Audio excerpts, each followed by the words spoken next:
Sorry, Kenna. Alright. I'm getting all up in your spice. Alright. Oh, and that's there so I can tell.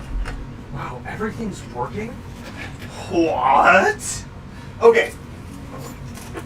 Oh my god, it's got me too, guys. Stop it. Anyway, hi, hello, how's everybody doing? Good. We're back, we're here. Kind of in person, kind of digital, but we're all here to play. I'm excited to have us all here. Oh, I love that card. That's your smite dice. I love it. Yeah. So you roll the d6, and then there's one thing for each side of the die. I rolled a 3, so Aura of Protection, allies within 10 feet get +2 to all saving throws. It's for someone who wants like a taste of Paladin. I got it. That's cool. I like that. Each one is like a Paladin feature or spell. And I guess you could use it as a Paladin to like make yourself more Paladin, but I think the idea is to be like, you're a Paladin. You're a cleric, but you also want to smite sometimes, or you want to have like, the resistances that come with it, or the aura protection for sure. Or you're a fighter that doesn't have anything, but you're like kind of religious. Who made that? Do they have a business card in there? Yeah. I'll give them a shout out. Is that in the bag? Right here. Oh. This is Gem Core Pendants from the Wizard's Vault. It's got a link tree. Linktree / the Wizard's Vault. Go support small businesses. I bought smite dice for Sirmia, and I got 6 of them. But he also gave me this d6 and this magic item to go with it. Very cool. It says Paladin's Oath crystal, but I mean, I haven't taken an oath, so it can be whatever you want it to be. Believe in yourself. Let me see. I went to the comic book store this week. I haven't read everything I picked up. Which one? Tardy's Collector's Corner on Eastern and Burton. Mm-hmm. Yeah, Eastern and Burton. I really like them. I'm really in love with the Peach Momoko run of Ultimate X-Men, if I could recommend that. She's the writer and artist. It's really good. And the other one that I have not read one of these books in over 10 years, and this one pulled me in after I kind of walked away from it, and that's the new Batman run. This is the first one just came out this week. Is there like a shopping center there or something? It's like a little, it's like a little cultural hub. There's, I say Little Caesars, but that's how I found the whole place. I just needed something quick for the family. There's a little restaurant there. We go to a place called Wing Heaven and take stuff home. Mm-hmm. There's a natural foods grocery store. There's a post office there. I didn't. Oh wait, yes, I knew that there was a comic book store there. It's really like very out of the way. There's like a Mediterranean place that shares a building with it. Yep. You have to go into the Mediterranean place to get to They have the same like little kind of marquee that they share. I love it. I love Tardy's. It's like a 90s. It's like a 90s comic book store, but absolutely it's kept with the times, but the aesthetics remain. Yeah, they haven't changed their decor. It's just updated what the decor is. Old skeleton is new skeleton. You know, it's like their decor is the comic.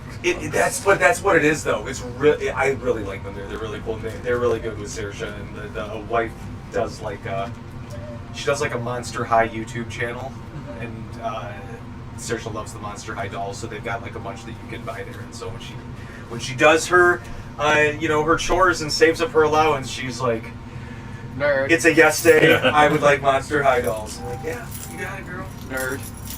What? She's a nerd. Dude, Kenna, when I tell you, I took her and her friend Brea and I was like, you girls can each pick out a comic book. And they were like, yes. And like, Saoirse always goes right to the Monster High books. Always. And she like grabs it, but she grabs the Pride issue. And I'm like, okay, cool. Yeah, whatever. And then her friend does, and I'm like, I have not talked to your parent about this. And I was like, hey, listen, I'm okay with this. I just want to make sure your mom's not going to make you come back and return this because she's not okay with it. She's like, no, my mom's cool. And her mom was generally cool. It was just one of those things. I've never had the conversation with her to where it's like she's like brought. Are they kind of at the age where they can have that conversation? Like, are they able to be aware of it? It's written for like kids, young adults. It's just like, I like you, you like me, kiss on the cheek. You know, it's just but characters who it's a 2 girls and 2 guys. I'm just trying to remember when I started having like a perception of societal. And that was the thing is, it was so funny. I'm like, okay, yeah, no, absolutely. I'm like, this is one you guys want. I've got no problem with that whatsoever. Because like, is she 7? She's 8. 8. Okay. And they're turning like 9 this school year. So I'm like, so it's already in the media. So I didn't like. It's not like anything new like that is being revealed to them. So, I was like, okay, just so you guys know, this one is Pride, and they're like, okay, yeah, and I'm like.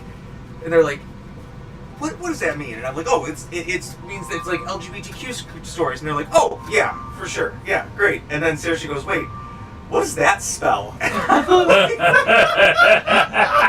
Legit.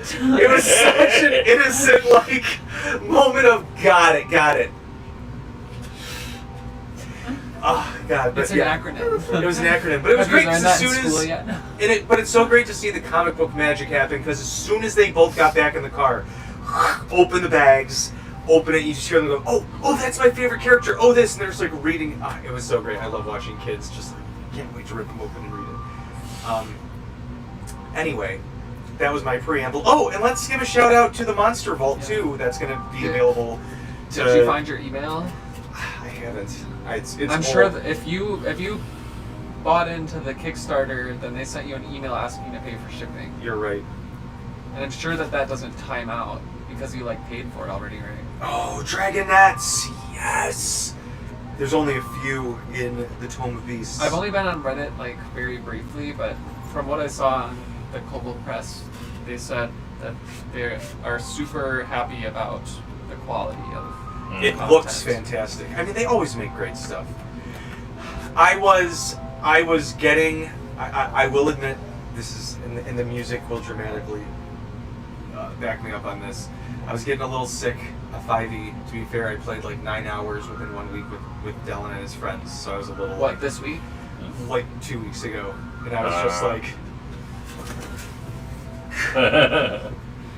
Something else, please. I'm like, could we try Pathfinder? Like, literally, it could be Kitty Corner. I don't care. Just, I need a break. And then I was like, Tales of the Valiant is different enough. It's different enough.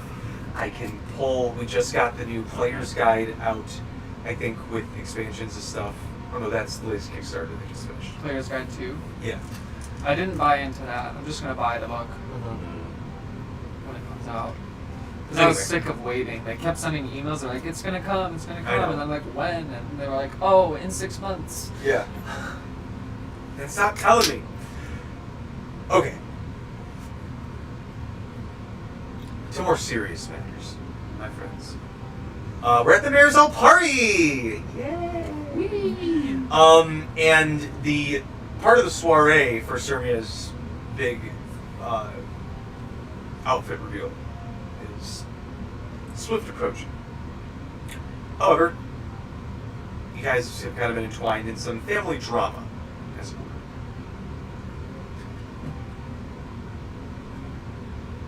Prospero and Lionel, along with Lydia, had accompanied you guys down to this weird tomb, home, underground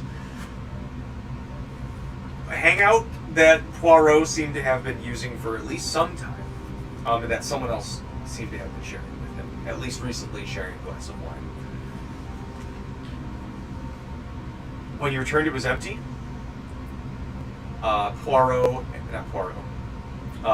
Prospero and Lionel gave you guys the explicit permission to have access to the Marisel family records down in the archives.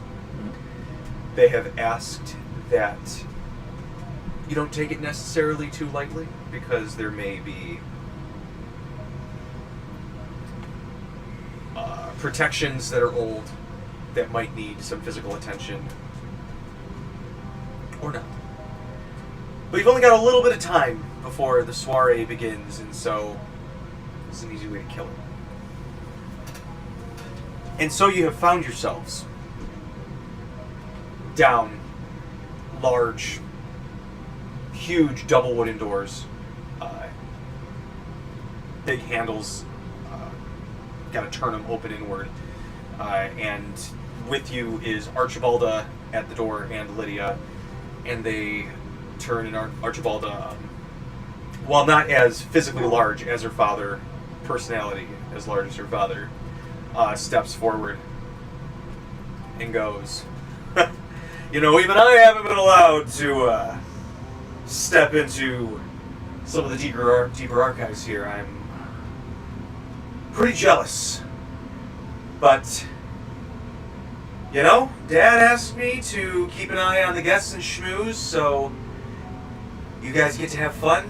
And she turns and, like, grabs you by the, like, scruff, like, sticking out of your armor and goes, like, pulls you in, and she goes, please tell me, like, what happens in there. I've been wanting to know forever. Okay, pat you guys on the shoulder. Ah, yes, Aunt Louise. I'll be right there. And she clumps off in her giant boots up. She's still in her rider's outfit. She's got like the high boots, the pants. She's got like the Me too. goggles on. My Robin Hood core.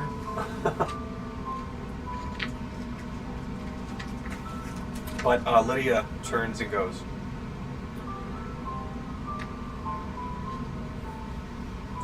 I think I learned a little bit more than I wanted to. But thanks for bringing me along, because I think it's better that I learned it whether I wanted to or not. So, you know, if you guys want to, like, hang out later at the soiree or whatever, you know, I'll usually, like, over by the graveyard and stuff. So The graveyard is during the soiree. yeah. Doesn't the soiree happen inside? I mean, it's kind of like all around the property.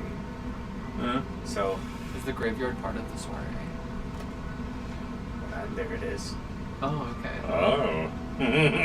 Anyway, and she just turns every like black ruffle with her. Are we sure she's not a necromancer? Who knows? Nobody's checked. I don't think we should be making assumptions just based on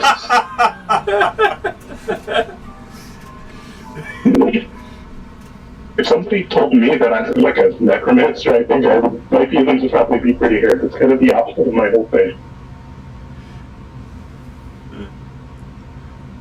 I guess like a divine sense. She's not undead. Yeah. Is she evil or good?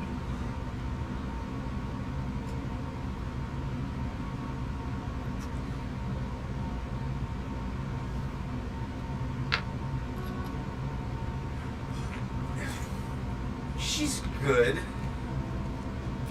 Like chaotic good? I mean, like, Unless it's like very hard into one direction or the other, I don't think I get it. she's not bad. I guess she's not giving off anything. I think it has to be pretty definitively good or bad. Okay, for no, the then sense she's of not sending divine anything sense. off. Like your planar essence is infused into you with it. I get it for sure. No, she's not sending anything off.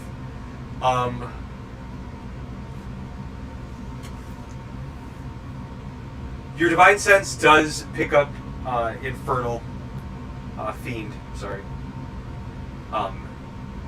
And your eye, like over the corner, and it's Gazrig just drinking, you know, her like 12th martini of the day. Who's Gazrig again? That's the Golden Devil. Oh, that's right. And again, she disappears.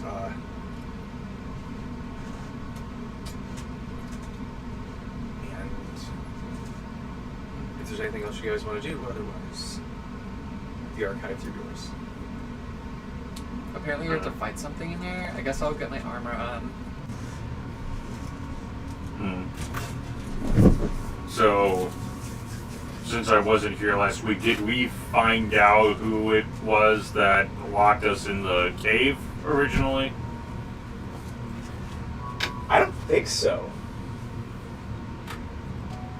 And also, did I know that you said that like during the race everyone was outside, so my security cameras would not have gone off. But like between when the race ended and up to now, did any of my security cameras go off? And granted, they would have gone off if what's his name that we were originally sent here to get information on, whenever he comes within range. Right. Yes, they did. The one, he's been all over the place once. He got back from the room with you guys. So you've been picking him up. He's, come on, get the party started. Let's go. How's that doing? Tables. Make sure the colors match, and it's.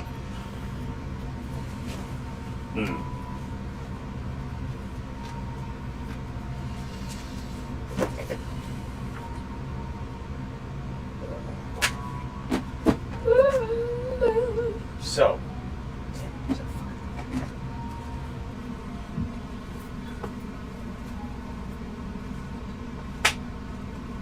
I'm gonna find it once I'm out of here.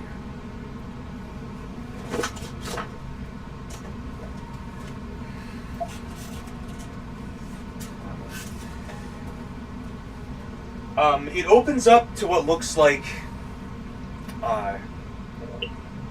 just like an old, dusty bookshelf, filled with scrolls and files and paperwork and records and family albums and it looks like even boxes of stuff. It's like it goes on for It's inside. It's inside. You can see that it looks like it kind of like descends, but it's very much like Are we in like the castle proper? Or yeah, you're in the castle proper, but it is away from the party. Okay.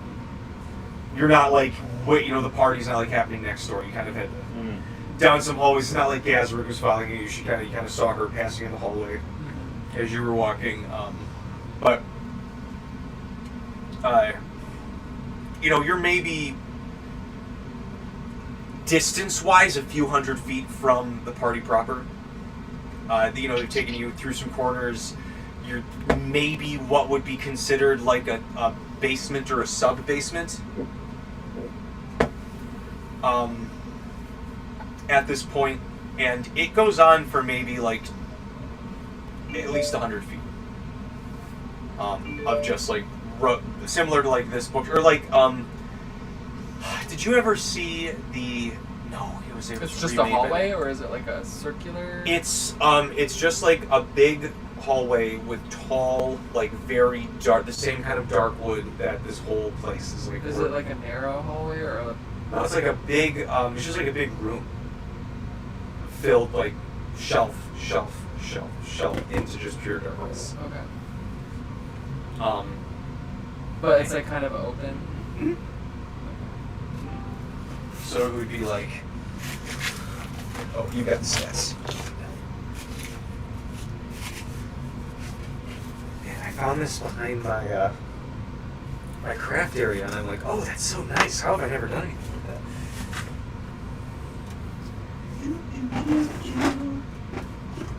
Let's set some limits and parameters.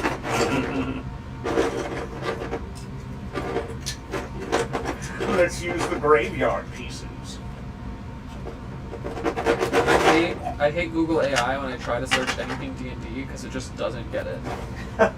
It doesn't get acronyms for D&D.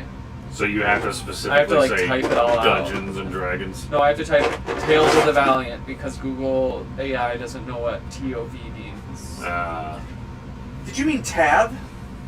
TOV is an acronym meaning something, toys of Valhalla. something.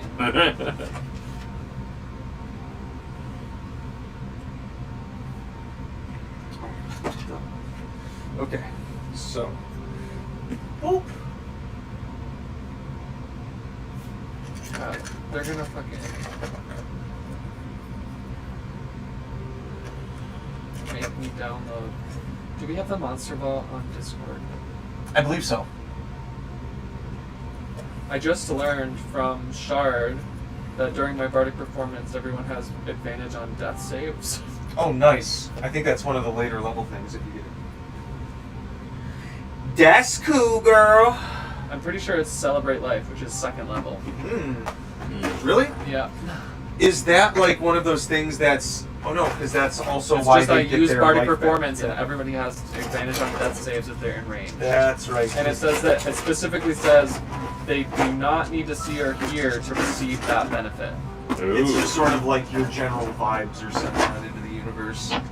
For sure.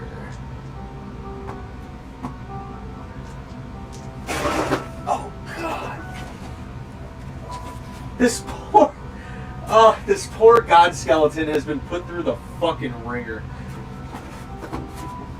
I mean, probably within the lore of the world too. Alright, let me see. 5, 10, 15, 20, 25, 30, 40, 45, 56, 57. Wow, okay, I'm not that bad at this.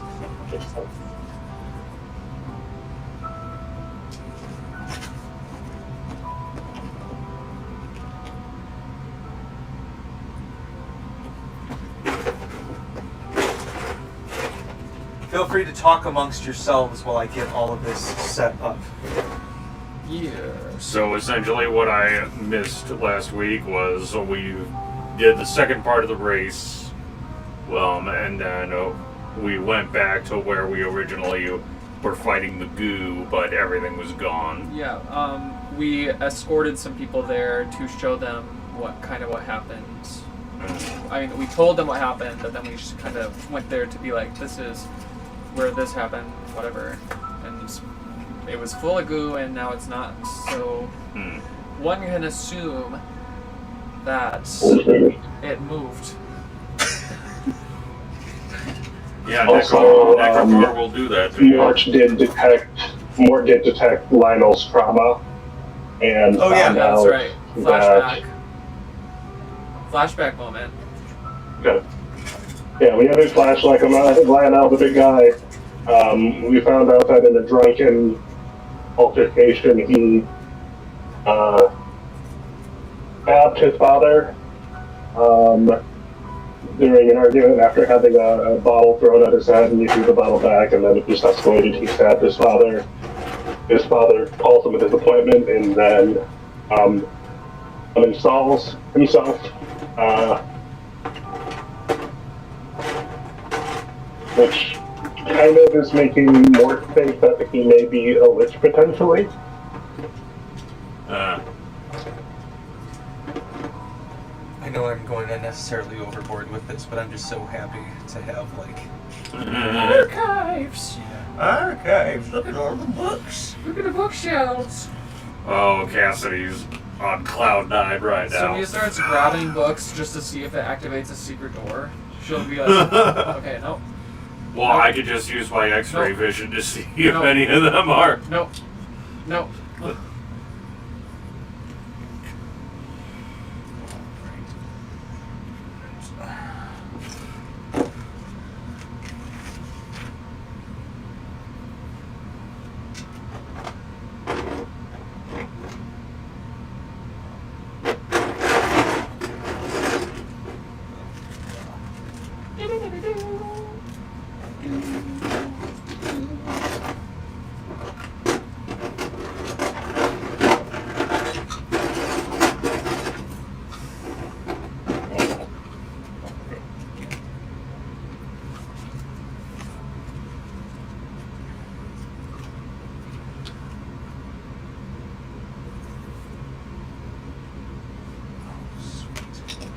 Okay.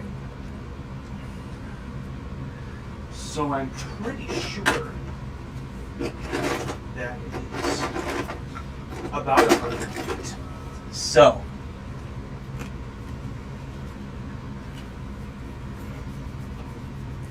y'all see a lot of this shit here.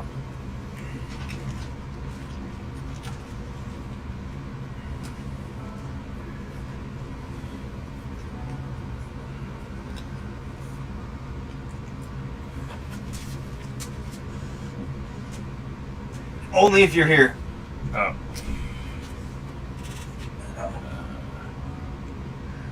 What did Ron stay at the party? Yeah, Ron and Talani. Ron Lonnie.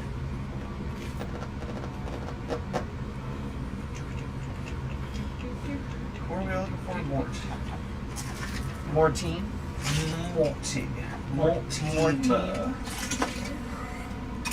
Martine is filling in for Mort.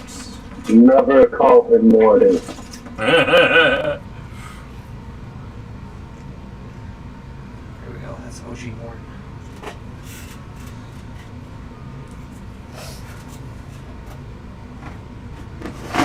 All right. So, before you all is, like I said, all of these represent bookshelves. As you kind of shut the door behind you, it is a little colder down here. Especially with spring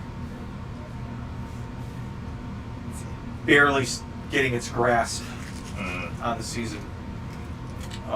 They said we had to fight something down here? We're already at the books. Does that mean we're going to have to fight something next to books?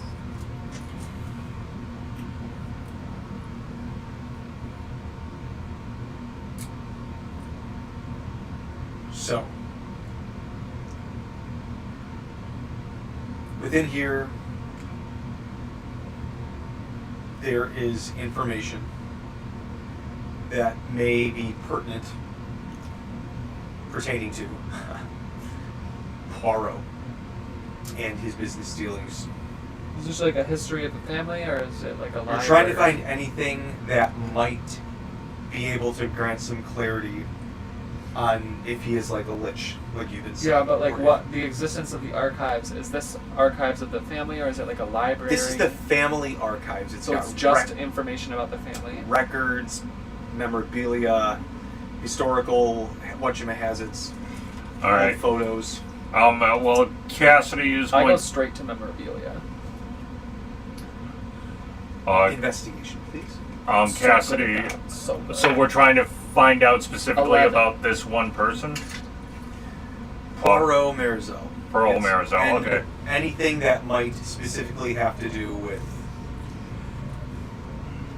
whatever the fuck you guys found down. All right.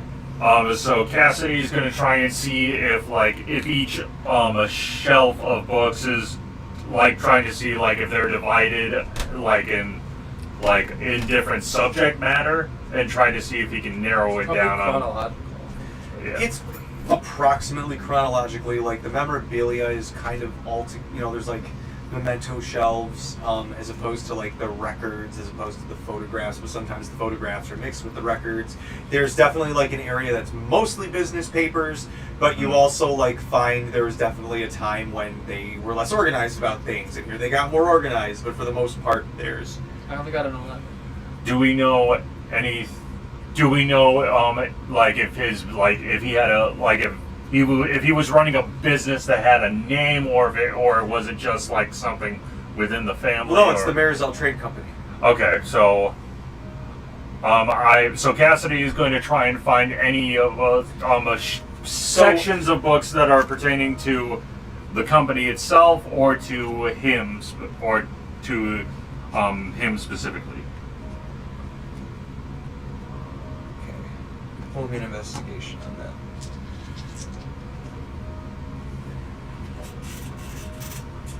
You went to memorabilia, Serbian? And I got an 11. That's going to be a 32.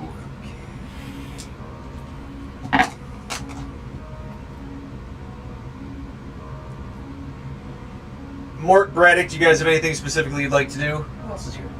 Oh, that's you. Yeah, that's us. Yeah. Not specifically. I'm gonna disappear for like 2 seconds and rejoining and just swapping devices. Okay. Or goes to the bathroom. I'll be right back, guys. All right. Okay. Is Braddock doing anything? He said not particularly. Oh. I think he's just sort of like standing at the door. Keeping an eye out for any funny business. You know, keeping an eye out for any funny business. Are you guys able to hear me? Yes. Yes. Yes, now we can. Okay. Yeah, I said I wanted to, if we're in a big old library like this, I wanted to investigate to see if there's any family trees or Okay. any sort of record books of anything of that sort. Yes, sir. Investigation.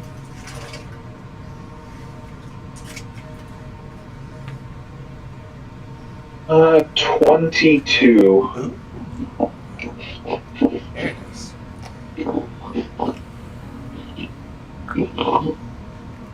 Okay.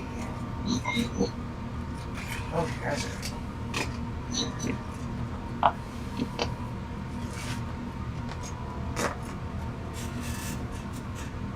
So, once I'll play Smort, but I'll start with everything here and there.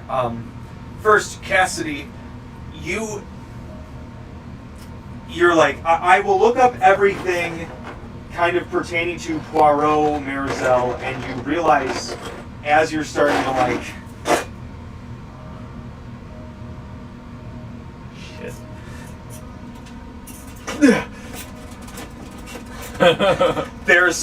It's one of those things where you're like, I'm just going to get every book that has to do with, you know, the founding of our nation, and then you're like, oh, shit.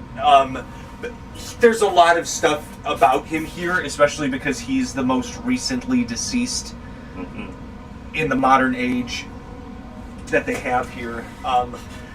But you do find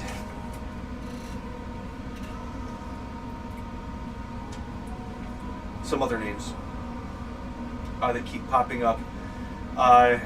And this goes for you too, Braddock, across from where you are. You see that Poirot's father was named Odo Marisel, who lived, as you're looking at death records and Braddock is looking through family trees, exactly as long, almost to the day, of Poirot lived. Odo's father was a man named Ludolf. And wouldn't you know it, he too lived almost exactly long as his son and grandson would live. How long was it? About 67 years. But they all lived almost exactly to the day. Yeah. Are there any sort of photographs or anything of the individuals? There are. Do the individuals who have lived almost the exact same amount of time resemble each other? You know, they do, and as you're looking, you're like, well, how could he be his father and his son?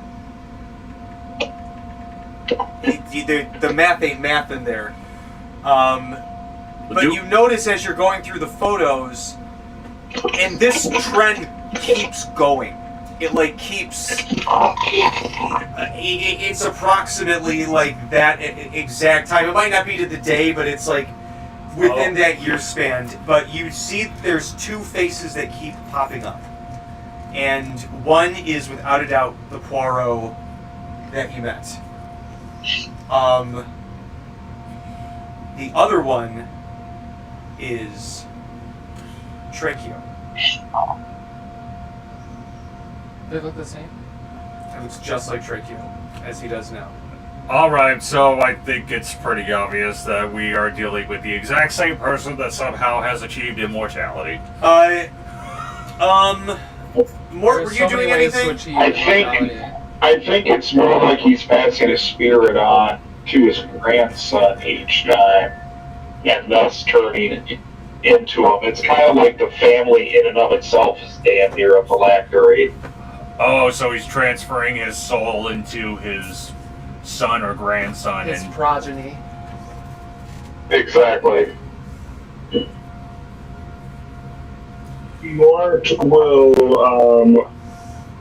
Hi, guys. I mean, mostly just appreciate you all in your messages.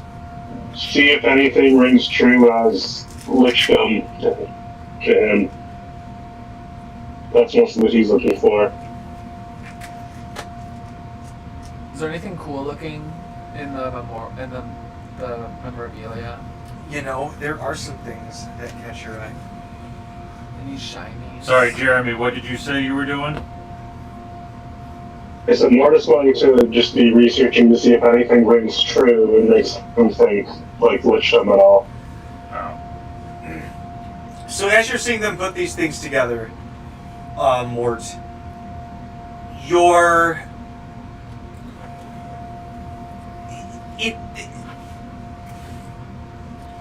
if there is like actual lichdom going on, it looks like it's been very well hidden. Sorry, I'm holding a hiccup in. It seems like they've hidden it well to where you're like, well, I mean, what do they mean shipment of goods here? I mean, that could be anything. That could be, sure, he may have been investigating undeath, but what crazy old rich person doesn't investigate undeath towards the end of his life? But there's no records of him ever succeeding. There's nothing where it's ever like he achieved like an experiment of demi-lichdom or something like that, which is, in some arguments, you might say in terms of power better, but in terms of sanity worse. There are plenty of ways to be immortal.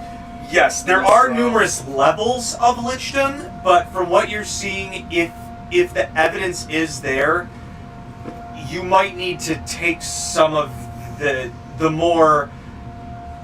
papers that are kind of like, ooh, there's something about this that is like screaming in my head. There's an answer here, but you can't parse it as it is right now. You have to kind of like sit, look through your books, have like 7 things open at once. You could take it. You could leave it. Yeah.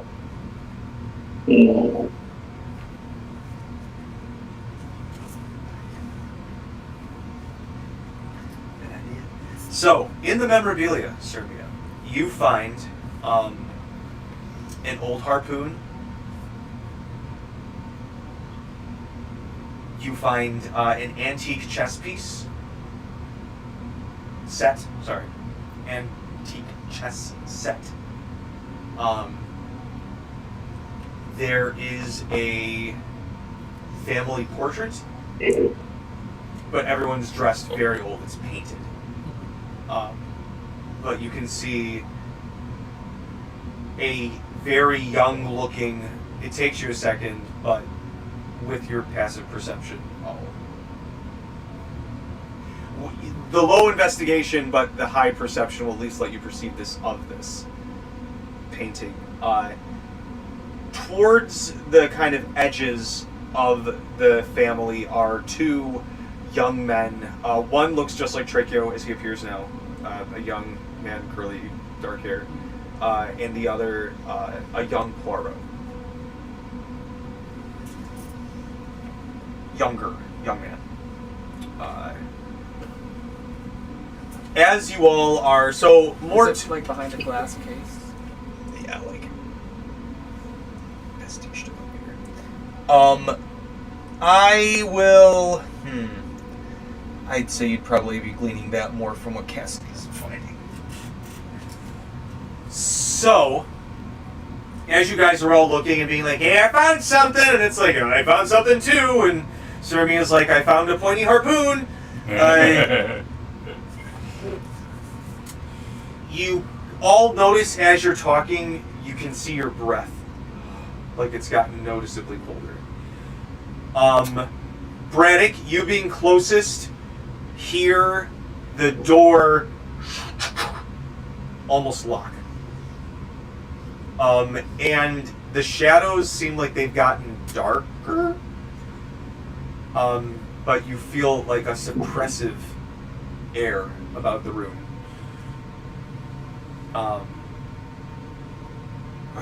Keep your eyes out, guys, for any spooky stuff happening. Yeah, we all know how this Hug Nance goes.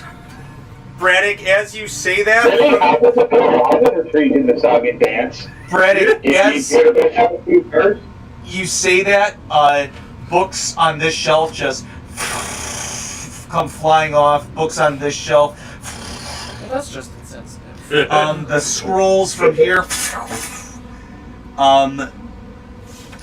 Let's just make the direct reference. The Dewey Decimal System card things, the drawers just shoot out, and the Dewey Decimal cards just go shooting up. And then you guys see a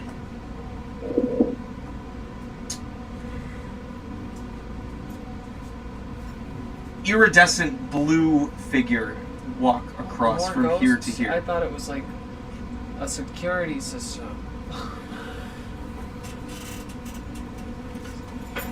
I'm getting sick and tired of these ghosts. As you say that, Sirmia, the harpoon turns towards you, and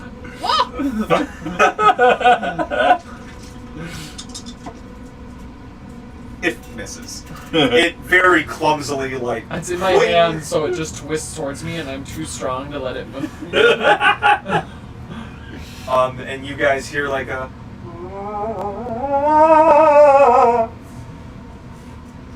Do I roll initiative? Not necessarily. Okay, I break the harpoon over my leg.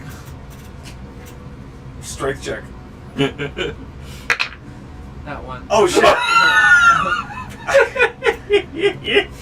Do you just hurt your knee, or do you accidentally stab your leg? I guess it's up to you. Okay, so that. wham.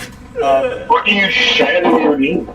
I'm wearing armor. I feel like it climbs up and like punches you in the forehead for a second. You take one non-lethal, but it leaves it.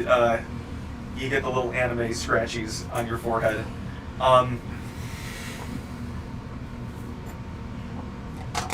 And Sirmia, you hear a whoa, whoa. You As think you this do is that. funny? I've murdered several ghosts today already. And you hear That's someone kind of say, a I weird thing think to say. it's hilarious. And like a little, like this tall, a chibi proportioned, but human. What, like a halfling? It's like chibier. Looks like an old man. They're wearing like monk robes. Super rosy cheeks, giant gourd, wine gourd, on their side, swishing around a little sake thing as they're floating up and down there. You have 5 seconds to prove that you're not a threat. And he goes, you have 5 seconds to prove that you are not a threat. I attack him. You what? I attack him. Sirmia, don't get us into this shit again! Okay. Attack. 22. Okay. You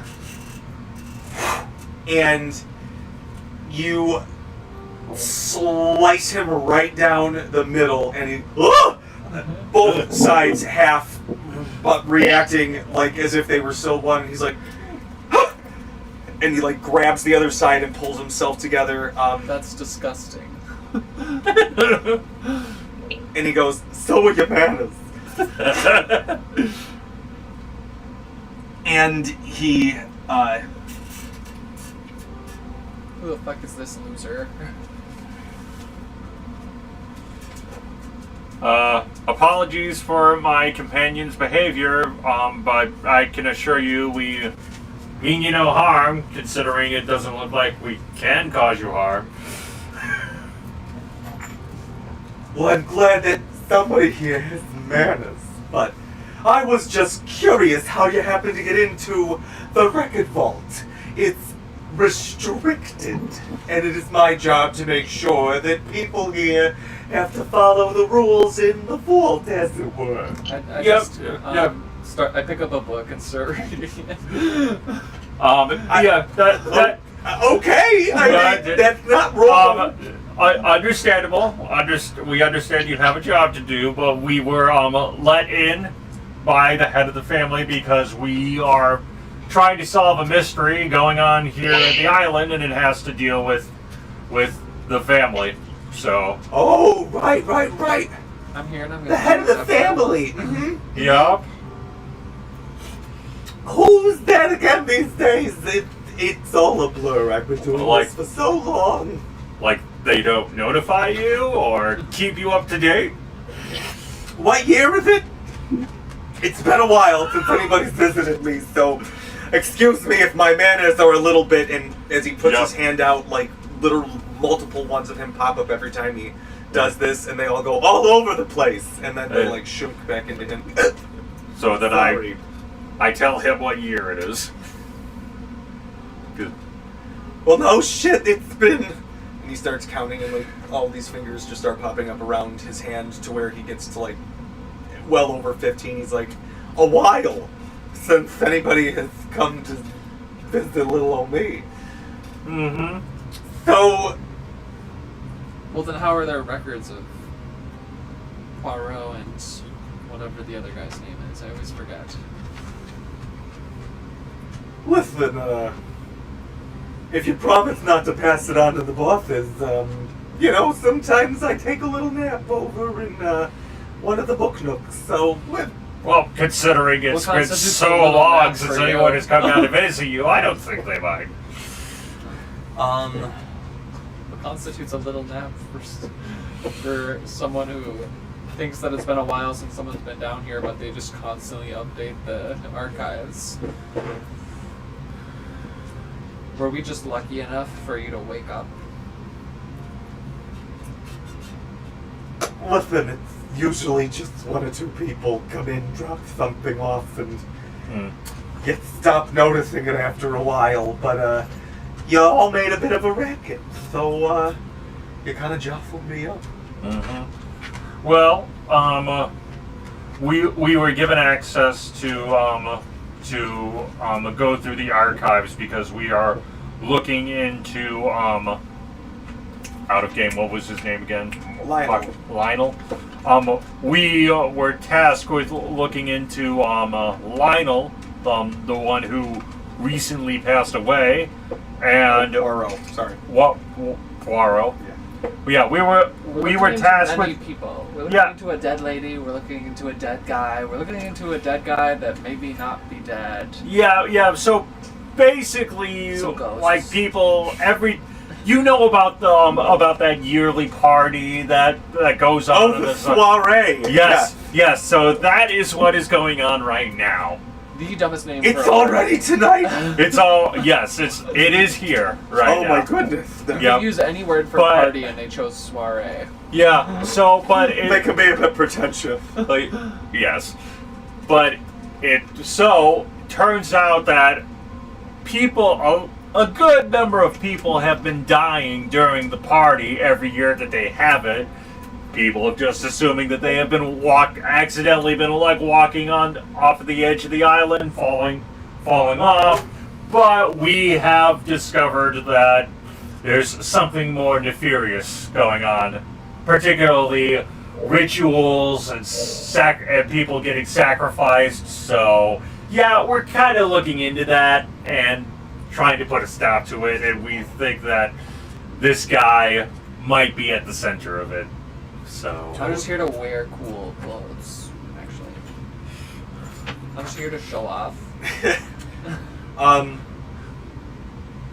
Steal some stuff from rich people. And he says, oh, Poirot, you're quite the nasty little asshole, if you ask me. Yeah. But let's see, never did like what he had business going on at that little hellgate that he's got off in the forest.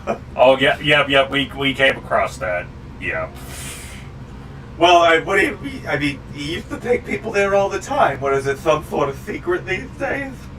Well, yeah, but they're particular people, like cultists, that are using that gate. Well, listen, I never thought it was a good idea to mess around with an Hellgate in the first place, but, There's some kind of enterprise going on right here. Who's like clearly got like a staff or some shit.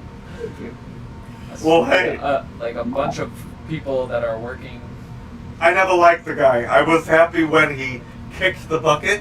You know, now that I think about it, that was really the last time that there was a lot of people down here. Then it was, I don't know, maybe when Miss Lenore died? That was maybe the last time there was a ton of folks down here. But I'm so happy to have people to talk to. I know. Good listeners. You should get out more often. I can't. It is my sworn duty to watch over this place till my permission is granted elsewhere. Who else is going to watch over all this stuff? And he pats something and Dust just... I can burn it down for you. Yeah. Well, something that we actually just discovered is that Soiree seems to bear a very striking resemblance to all of the recent ancestors within the family, and we're thinking that it's all the same person. So Maybe you should elaborate, because family members often look like they're... No, like I'm talking about like exactly alike. Like look at these pictures, and I show him the pictures of two different family members who look exactly like it. Who look exactly like it. The memorabilia portrait. Mm-hmm. As you guys show him this, he kind of takes the jug, takes out his shot glass, pours it. Is that just like an imaginary thing for you? Do you just kind of like cosplay drinking wine? Okay. I mean, you're a ghost. It's pouring some sort of liquid, and it's Where do you pouring, get it? It's keep pouring. It's a ghost wine. It's ghost wine. You want some? I'll try it. I don't really drink anymore, but I'll try ghost wine. Oh yeah, you accept a drink from a ghost. Yeah, sure, I drink it. Very light, a little peachy. I feel something? Or does it all just pass through her and lands on the floor? You have one personal extra inspiration for the next 24 hours. Okay. And he takes it back and goes,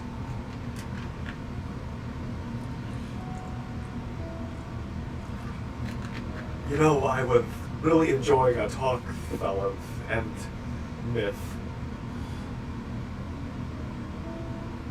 But this isn't exactly something that I'm allowed to speak about, you understand. That being said, what's about to happen a little bit out of my hands. You're not allowed to speak about something? Well, I could cast Zone of Truth. I think the idea is mostly that Does Mort have Zone of the Truth? two masters didn't want anybody to have to open up this box, but any kind of gestures, and out of the stonework itself walks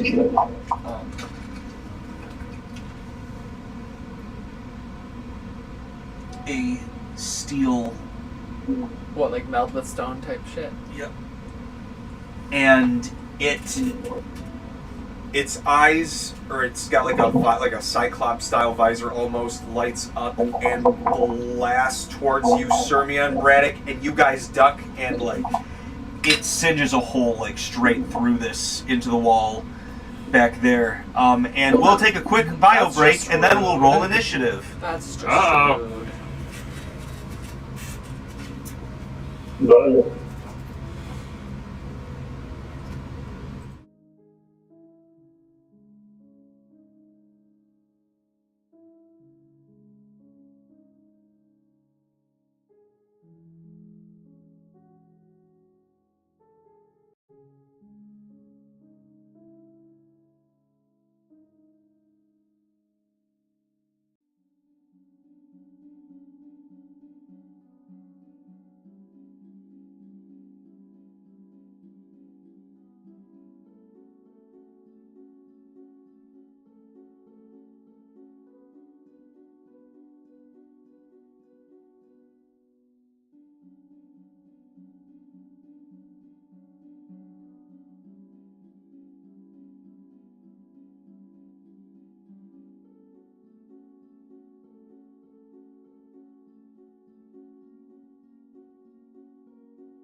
All right. We all back.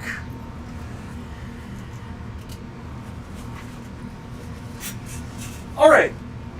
So we come back as you guys find yourselves seemingly having enacted whatever weird security system this place has. What happened to the music? That's part of it. Oh, okay. It's I picked the spooky action music, so it's going to be like or like you know, things that'll make us kind of butt pucker every now and then, but not in a fun way. All right, I need everyone to roll me initiative. Alrighty then. Is it just the one? Yes. That's terrifying. 24. Nice. Serby, I got a 19. She's been doing really well recently for her 2 decks. Cassidy got a 13. Nice. I feel like I'm super average usually, like a 12 to 15.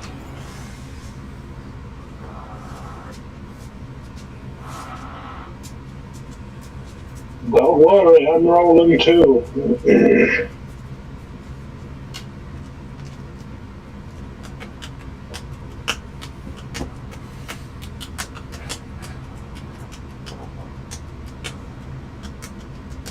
Oh gosh.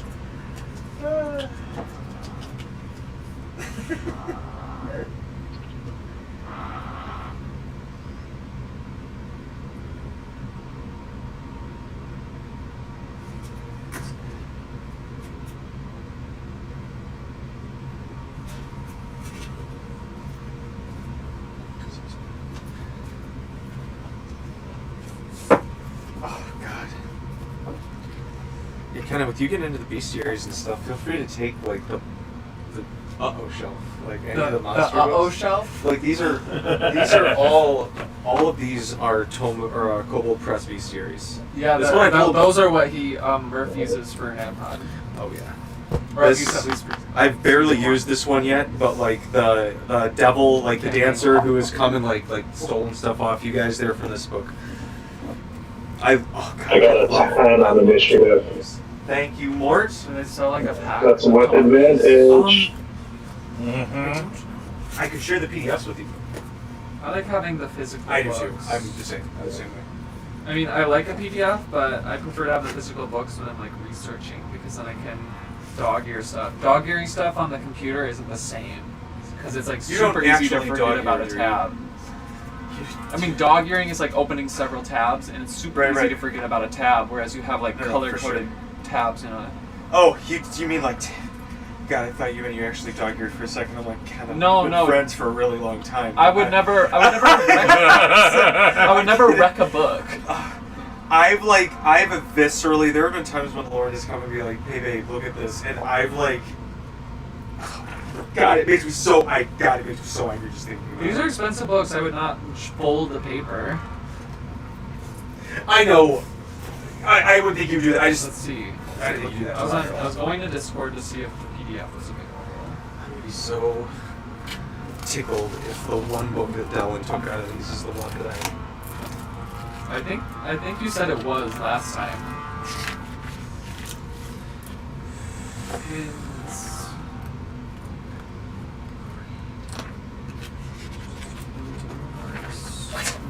Though. I'm almost positive it's not in this one.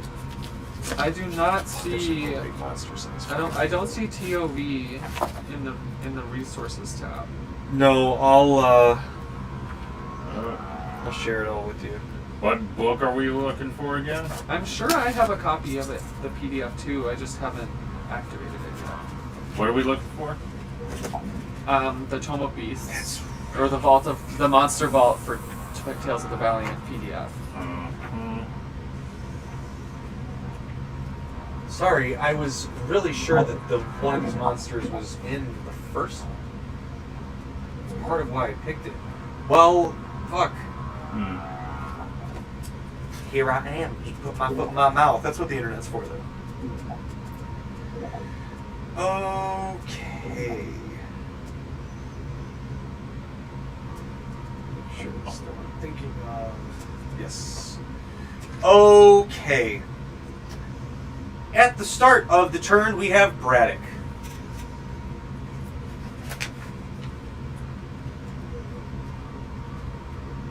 What does it look like again? Just like a suit of armor? It looks like it is levitating, very shiny, dark metal. You've seen this similar reflection. Sirmia and Braddock especially. It is known as dwarf metal, very similar to adamantine mechanically. It's just a metal that I created before I started playing TTRPGs. So I'm using it. But it is... Yes.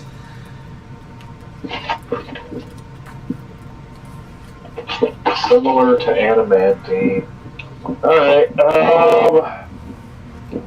and it's just floating up there right now, you said? It is moving towards you guys. Well, Braddock knows about one thing. Stand down! He's not standing down! Open fire! And he's gonna go up and start attacking it. See if it stands down. Stop resisting! That'll be a 31 to hit. 20, 25, 30, 35, 40. You can't quite get to him. Oh, 40 feet, I can expand my movement and get that far. Also, I can use a bonus action to proc big and use them because I get reach with that. So I should be able to reach him.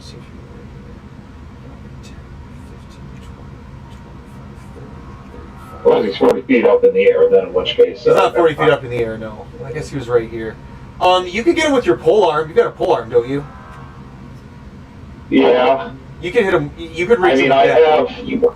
Even with 30 feet movement, if I use a bonus action to get big, I automatically have reach, so I can hit him with everything. That is true.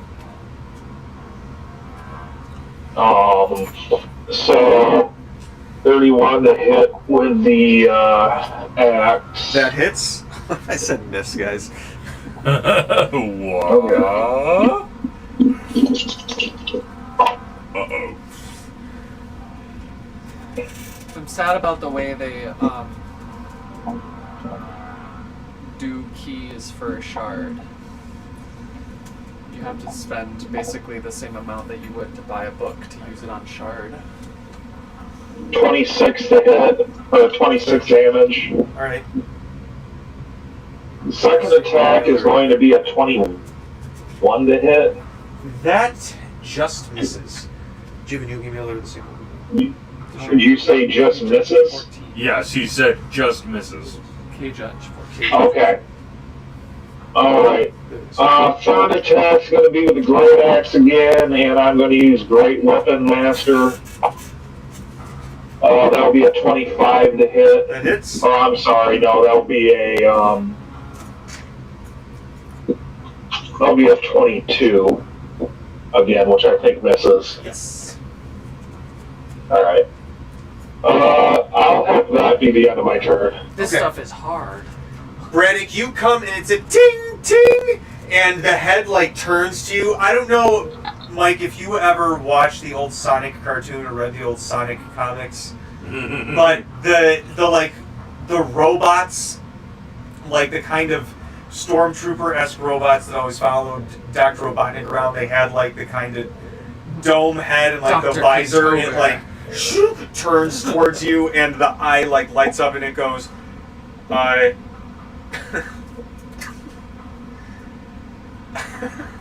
I'm sorry, it just, the irony in my head, it just lights up as it says this on each word.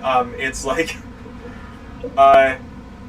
please halt your actions right away, as it like, you can see it's immediately charging like a beam to just blast you right in the face as it says this, like, if you halt peacefully, no harm will come to you. But it's already like, I would almost like to think that Braddock and this thing are shouting almost the exact same things at each other. Please stand down. Please do not make an attack. 1000%. It's Which like, ones? say what? Which ones? Oh, jeez. Oh, what were they called? Let me see. 90s. Whose turn is it now? It is something that's about to happen. Oh shit. 90s. 90s Sonic cartoon. Raphael jumps down from the rafters. Says something edgy. Oh, there they are, right there. Oh, what were they called? They just, like, they made them up for this show and then they used them in the cartoon. Hold on. Nexus was in the anime? Whatever. But they look like these guys. Oh. They look like people. Kind of. It's very humanoid, but the legs are more like points Yeah. in this. Anyway, who's... Cassidy and Mort, you're right there. So Cassidy and Mort, from the papers that you guys are looking at, some of them start to... And they... as you're looking, the, like, twists of the rivers, like, scrunch and move and rearrange, and they... Let me see. You see a map that flaps as if caught in a strong wind, even though here the air is perfectly still. And the image reveals what look to be a fanged mouth and face kind of within it as mimic maps shoot up and cover up, or try to cover up your guy's face. Let me see how that works. When a map touches a medium... Oh. I just get to do it. Okay. So, Cassidy and Mort, you guys currently have your faces constricted. Yes, even with your helmet on. It is covering your face, it's covering your eyes and ears and airways. And there's an escape check that's... There's an escape check. You are immediately blinded and deafened, and you begin suffocating at the beginning of this thing's next turn.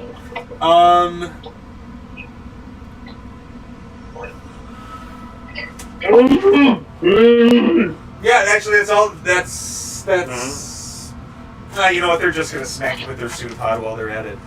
That's the dumbest thing. Why isn't there a bite? You guys literally gave it fucking teeth. Alright, well that's a fucking nat too. That's a fucking miss. And even on Mort, that's a... God damn it. Okay, well they missed anyway. The covering you guys' face and suffocating you is fine. Now... the lair action. He's going to scooch over and he's gonna like duck down behind the shelf and like peek up behind you, sir, and go, "Whoa, man, this guy means business, let me tell you. The last people that came in here and got him pissed off, whew, I had to get the ash out for a month." The ash? Yeah, from the leftovers. And that's all he'll do for his turn. Sirmia, it's your turn. Okay,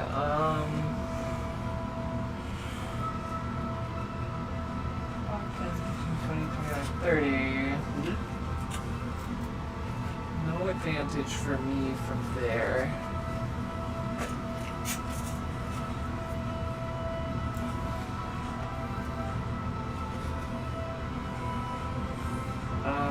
I'll just go ahead and attack. That's a crit. Nice. And a split.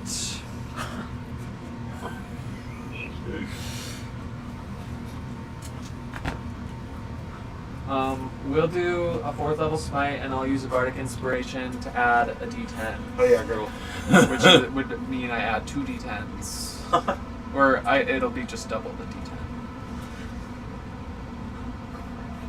If we hit a table like double the dice, I'm fine with that too.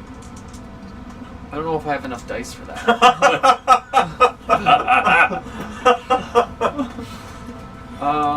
So double the dice if we crit? If you want. Yeah.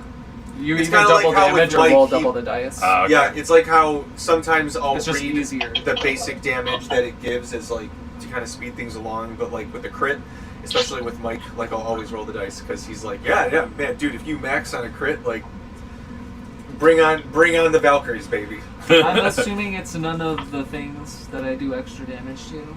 Aberration Fiend, Undead Face, Celestial. No. Alright.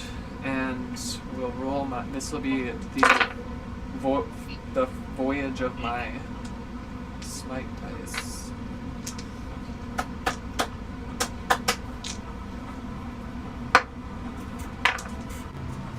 What's that? It's over here. The viewers didn't know they were getting the dance show, guys.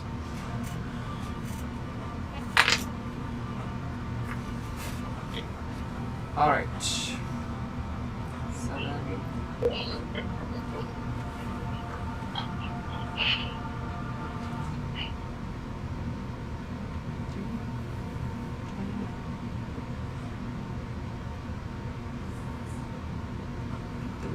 $64 radiance. Nice. And 10, 16,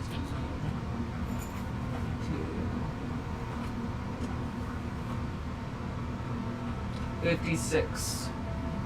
I will choose bludgeoning damage. Bwang! Because I want to see if I can salvage the raw materials once I destroy this thing. You don't see dwarf metal every day. Second attack does a 23 hit. That just hits. Okay. And that's 33 damage. Nice, nice, nice.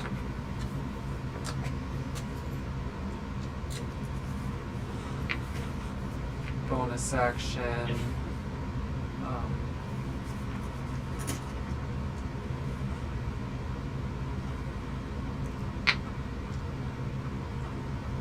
I forget what all my bonus actions are, but I'll just have that be my turn now, All right. so that I can figure it out. All right. So, as you do that, Servia, you guys... Oh, bardic performance. Oh. I'll start a bardic performance with my...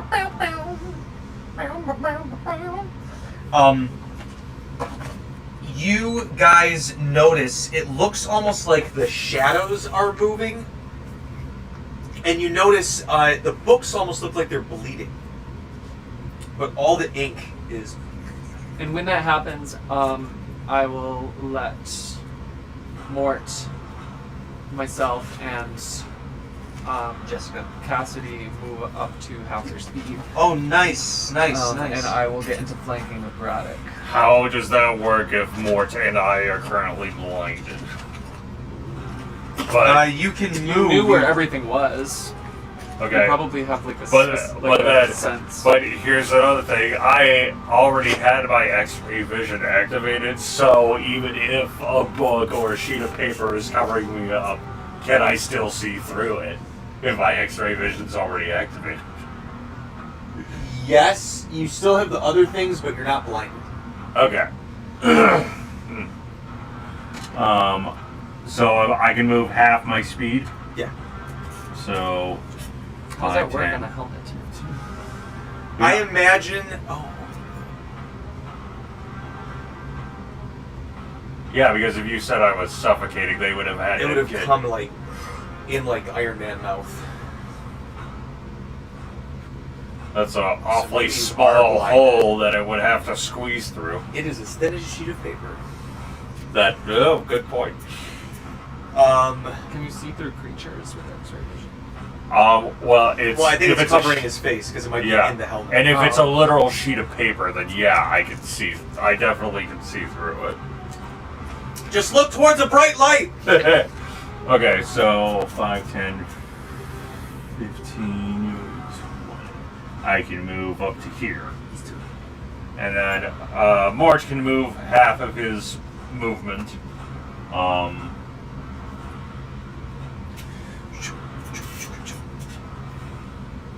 Oh wait. Wait. Hold on, Cassidy. Oh, yes. Because the books were bleeding. The books Actually, are, go ahead. What were you gonna do? The Because books are bleeding. the books are I bleeding. mean, it's Well- not a turn. It's move up to half their move, right? Yeah, that's it's right, not. that's right. I'm not taking my I'm turn. sorry. That's what I thought was happening. I forgot because you're next in the turn order. Did I say Cassidy go? That's my bad. My bad. Keep going. I didn't mean to interrupt you. So if you said that the books are bleeding, would I be able to see like where the ink is flowing? It's all like running on the floor towards here. Towards there. Yeah. All right. So while I am moving, I'm going to do my best to like not step in the ink. All right. Watching my movement. We'll even flavor that as the part of why you're moving at half speed. But as you like kind of step over it and are like, okay, don't want to step, you turn and you look up and the ink forms up into a vaguely humanoid shape. And Cassidy, you've heard of little tiny cute ones of these. A lot of times spellcasters, like wizards, will keep them in their books to keep them safe from thieves, stuff like that. But this looks to be a more advanced version of an ink golem. Hmm.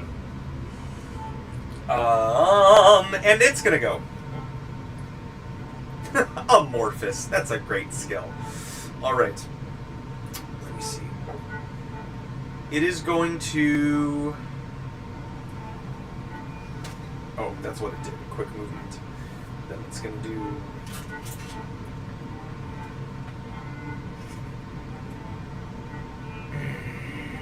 It should have gone over there. You know what? It's fine. It's going to do a multi-attack on Sirmia. Actually, first it's going to do an ink blob on Mort. Oh, that's a miss. Well, Is that part of its attacks? Mort is able to move half of his speed. Oh, that's though. right. So where would he want to move? Then I'll do it at Braddock, but it's definitely still a miss. I mean, That's unless gonna do he's a saying slam at something, Sirmia. I'm assuming he's fine. Does 26 hit you right now, Sirmia? Yeah. You will take. I've got every D20 in the universe right here. And all the D6s, like a D6. Jeremy Mort was given the opportunity to move half of his speed, so At the current moment, it would hit me even if I cast shield. I don't have a. I guess I'm pulling the. You will take 18 bludgeoning damage. And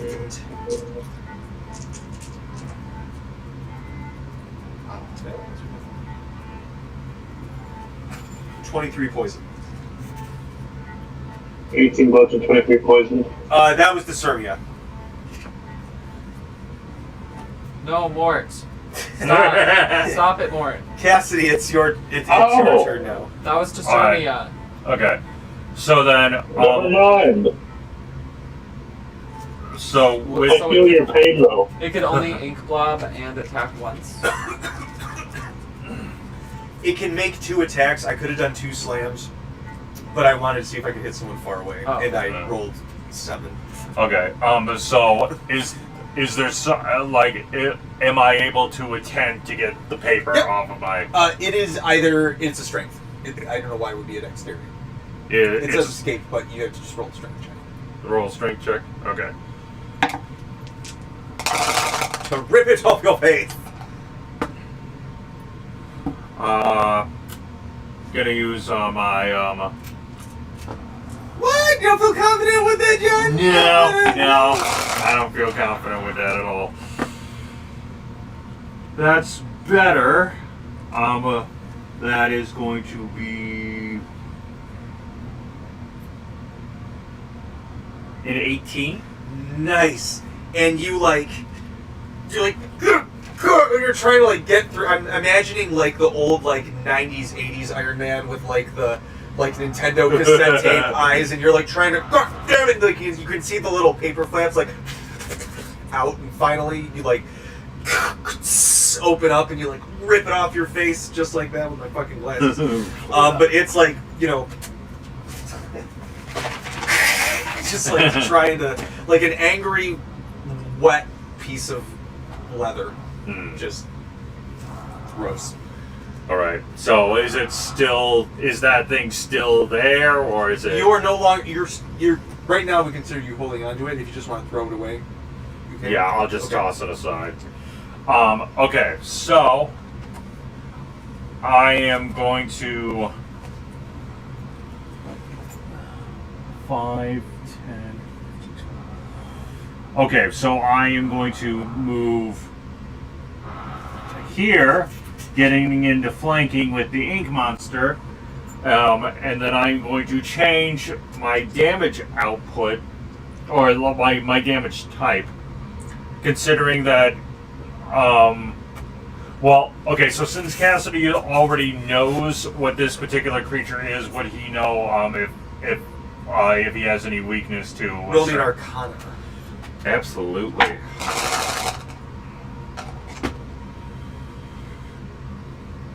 That's going to be a 37. All right. So, golems of all types are beefy as fuck. Uh-huh. To most things, but each golem has weird little weaknesses in this. Ink golems are resistant to bludgeoning, piercing, and slashing from non-magical. They are immune to poison and psychic. They're immune to every fucking condition. But they're vulnerable to cold and fire because they are comprised of ink. All right. So I'm going to be switching because my gauntlets have the capability to change on what the damage type is. I'm going to switch it to a fire damage, and I'm going to go ahead and start swinging. Swing away, Cassidy. And I'm assuming I have advantage because I'm technically flanking. Wow, with- you're so good with names. Yep.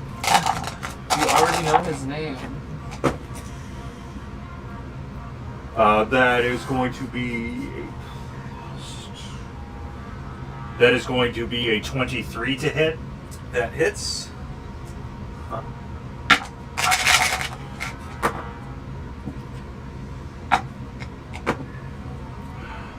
That is going to be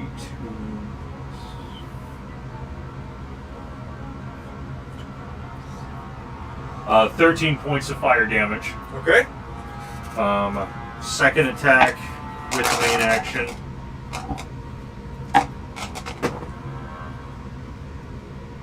That is going to be a 25 to hit. That hits.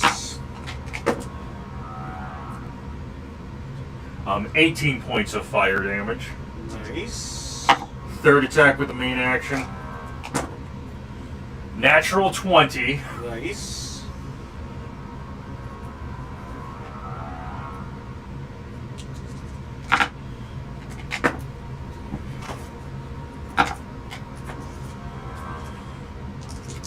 What does L mean on shard? Luck, maybe? Plus L. There's C and L on the spells now. It looks like an update. 30 points of fire damage. All right. C means concentration, but then there's L and R. Oh, R is ritual, but what's L? And then finally, bonus action attack. 19 on the die, which is a crit. Okay. Roll me that sweet, sweet damage, Cassie. Roll those. Alright, so that would be...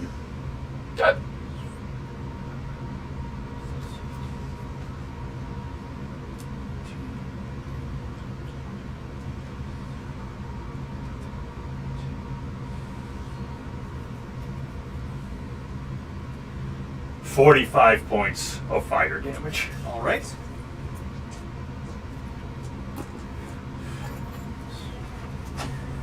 As you just go in, bam, bam, bam, bam, unload on this thing, it smells very smoky in here as this thing's like bubbling back up from that onslaught. It doesn't make noise. It just goes.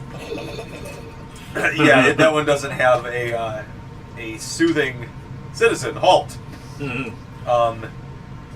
He is going to not recharge his beam.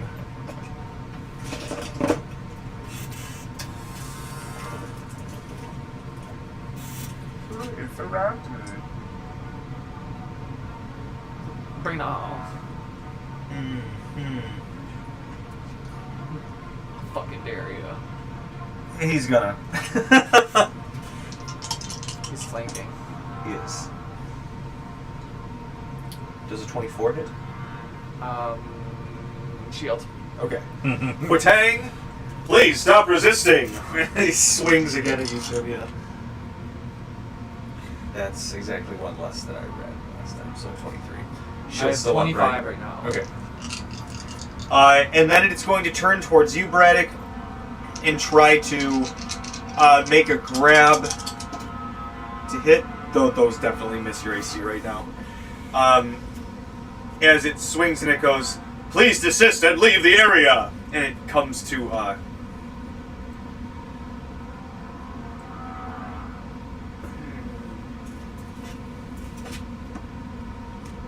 yeah, that's all it's going to do on that turn. Mort, it's your turn, if you're still here. It's Morton's harm. You have a piece of paper on your face. You're suffocating, you're blind, and you're deaf. Great. You could go. It's my turn. Well,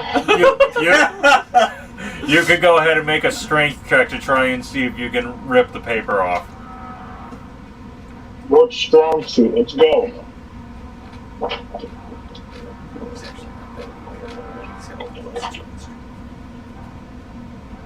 Ooh.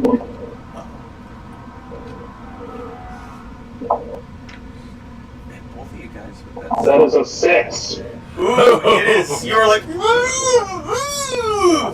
If you can believe it, your boy has -1 strength.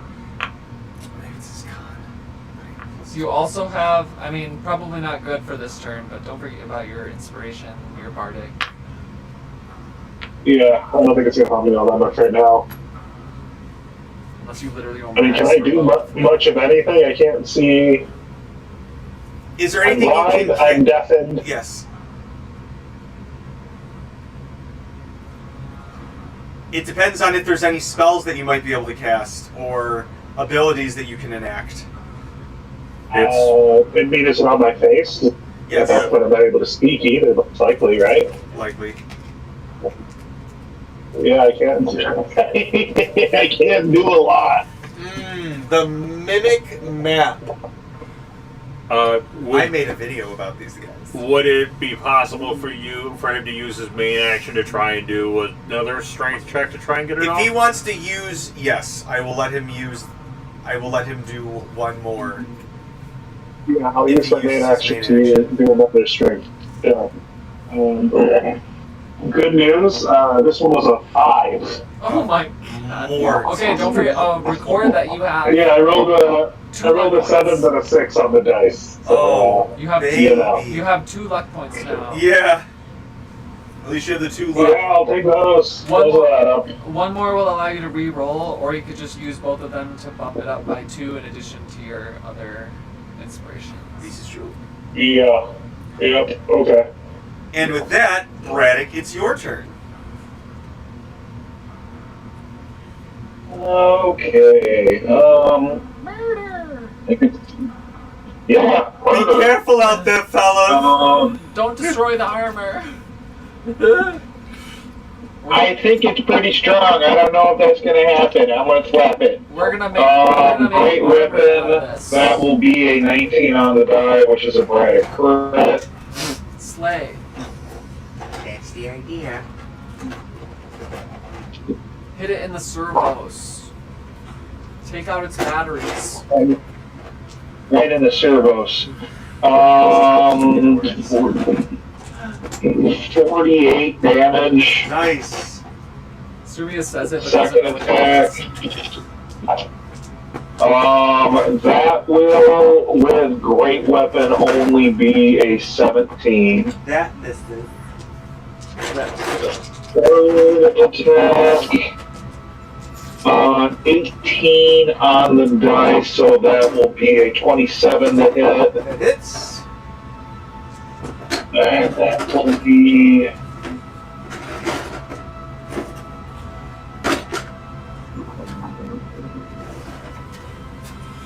$27 points of damage. Nice. I will action surge. Nat 20. Very nice.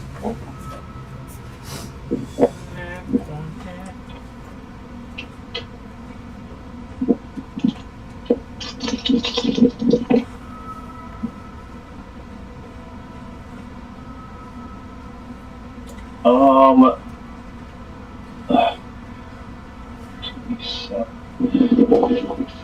72 points of damage. Youch! Very nice.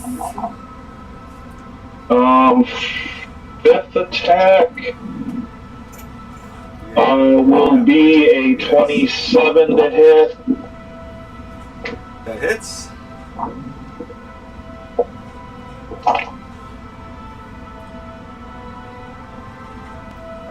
That will be for 26 damage. Nice. Last attack will be another nat 20. Jeez.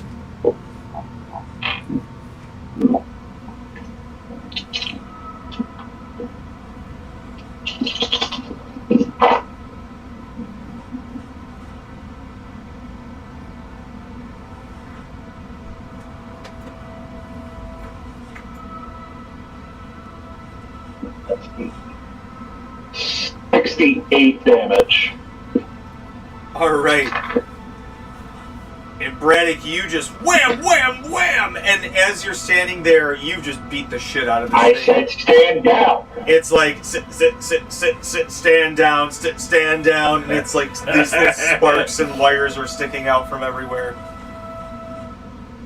Let me see. All right. The map mimic is going to make a pseudopod attack on you, Mort. It's grappling your face. Where's the other one? I ripped it off. That doesn't mean it's dead. Would it still be on Cassidy's person?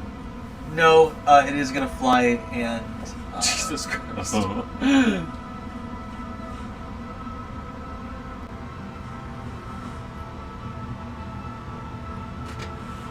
I should have crumpled it up into a paper ball before I did it.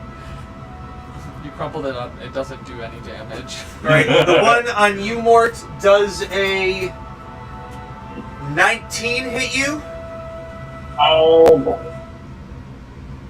No, my AC is 19. Okay. Wait, your AC is 19? It is 19. It gets it. Dang it! Need or succeed. It's alright, you're gonna take a whopping 4 bludgeoning damage. Yeah, we'll say it's slashing because it's gonna chomp on your face. Yeah, that seems appropriate. With paper teeth. That seems appropriate. You get a bunch of paper cuts. On your face! On your face! This one is going to keep flying. If it crits, it slashes you in the eyeball. Ooh, I like that. That one's going to spend its whole turn fluttering up to behind you, Braddock. Then the lair action is going to... This guy's the lair? This loser. And he goes, listen, I would really love to help you guys out, but while he's having his little temper tantrum, I'm kind of... My hands are tied! And as he says that, like a big bow pops up on his hands. There's just... nothing I can do, and as he does that, it literally comes untied. Come on! I take one. You're psychic enjoying damage. this, and you know it. I take 1 psychic damage. Let's Of course I am. This is the most fun you've had in however many years. This is the soberest I've been in Lord knows how many years. I just spell him. And as you do that, he... No, I don't. I have to use an action to do that. Well, it's your turn, Serbia. Oh. No, I'll attack the dwarf armor first. Actually, I'll attack the ink golem first. Okay. Does a 25. Yes. 29. Magical slashing. Ink golem again. Does a 19 hit? Yes. 31 magical slashing. And then I will cleave into the dwarf metal. Nat 20. Oh shit. Okay. So, question. Twained. If being Golem is weakness to fire, then does that mean the fire damage it took, like, it was getting... It was double? Is it an aberration? Okay. Was what? Or is it an elemental? It's a construct. Okay. Everybody look at my clavicle. Because when I was... The damage that I was given was not, like, including doubled for fire I damage. doubled it. Okay, okay. I'll do a third level Yeah. smoot. Fuck that thing up. Not that. Not that. That. Third level smites. Oh, ho, ho, ho. Huzzah! 5, 10, 15. And I will add a bardic inspiration. Darn. 16, 32.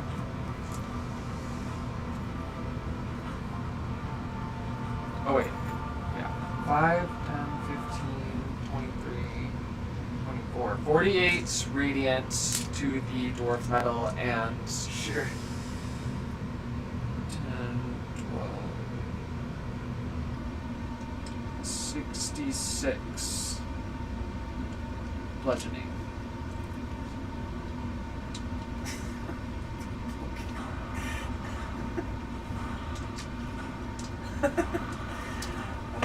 And then I will do another cleave into the ink golem. Sure.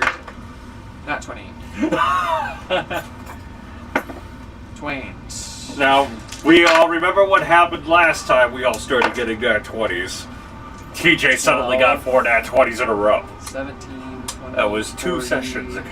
64 magical slash into the ink golem. And my last cleave will go into dwarf metal. There's a 23 hit. Yes, that just hits. 30 magical bludgeonings. Alright. This guy's hardy. It was already dead, but Oh. I just thought it was funny. You got him to negative 124. He was at negative 94 before you Before I cleaved again? before you did that final cleave. He was already well. Yeah, but I'm like, you know what? Let's just see what she gets on this. Let's literally roll those dice. So sometimes things happen when you. I just think it's alive still. Yep. Please stop. Malicious compliance. So I need 2 dexterity saving throws from everybody. 2? You killed each golem. Oh, You shit. brought the other one to negative 64. Both of them look like they're about to like blow up or something. Cassidy, when he switched to fire and he got 2 crits on it, he did Surmia levels of damage with that. Like, Because it was already weak to fire, so yeah, even so that he crit got damage. natural kind of a crit boost. Sirmia enters the Shadow Realm with a 2nd level spell. Okay, that's probably I'm scared. that's So, 2 dexterity? 2 for us? dexterity saves. Well, it's a good thing I already have resistance to fire. 23 and a fail. in a most certain fail.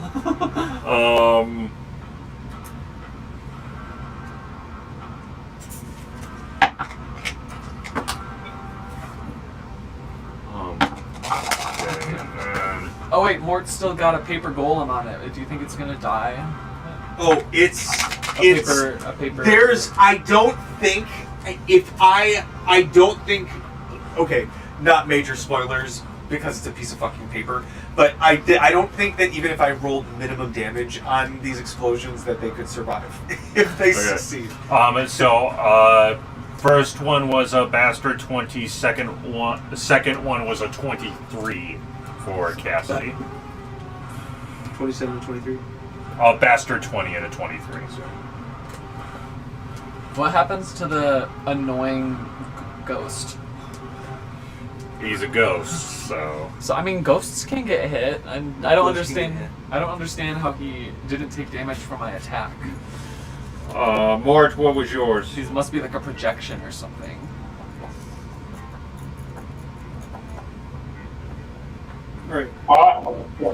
What? Two deck saves. A death save or dex? 2 deck saves. Dex. Dos. 2 dex. 2 golems are blowing up. Sirmia. Everything I'm ranking at today is just sequential numbers. I got a 14 and a 15, baby. Use your luck points. Right. If you've got 3 luck I'll points. use 2 luck points on the 15. And then Bringing it to a 17. roll your Rannick inspiration. Oh yeah, you got your inspirations and shit. Yep. Because those shit. return at Okay. So it's my first one. Bardic, which is a D12 now. No, it's a D10 still. D10. It'll be a D12 next level. Okay, so it's a 4 and a 14, so that brings us to an 18. And I'm then pretty sure. 2 points brings us to a 17 Legion Ravage, which adds 6 to the second one, so that was 23 on I'm only level 23 12. on 1. Yeah. Actually, it's 2 levels from now. All right. The first blast from the security golem.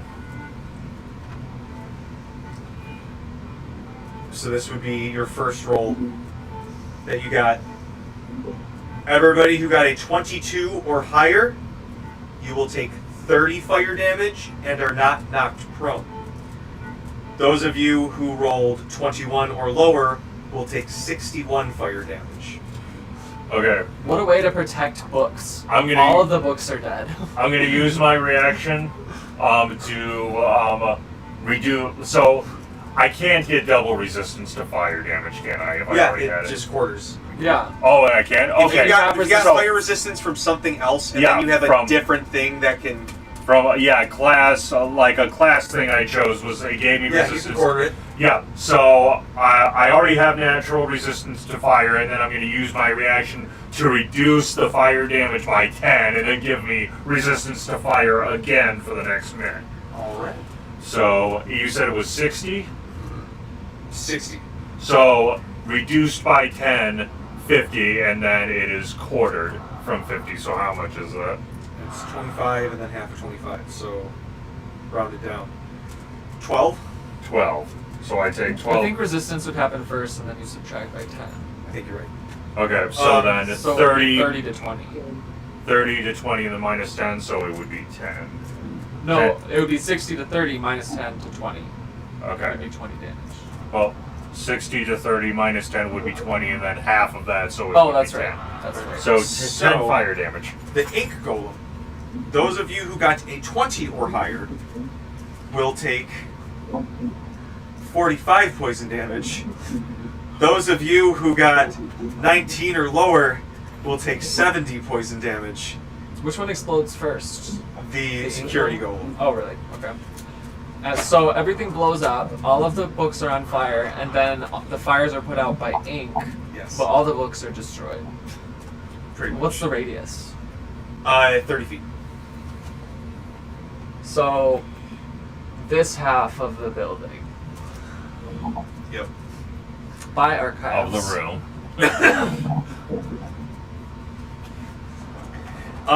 The little ghost guy,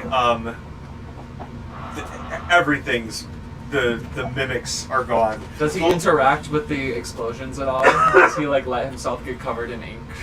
Oh, yeah, 100%. It's Would my Mend the Broken thing work on an entire room and all No. It would I work was on gonna one say. book. It would work on one book.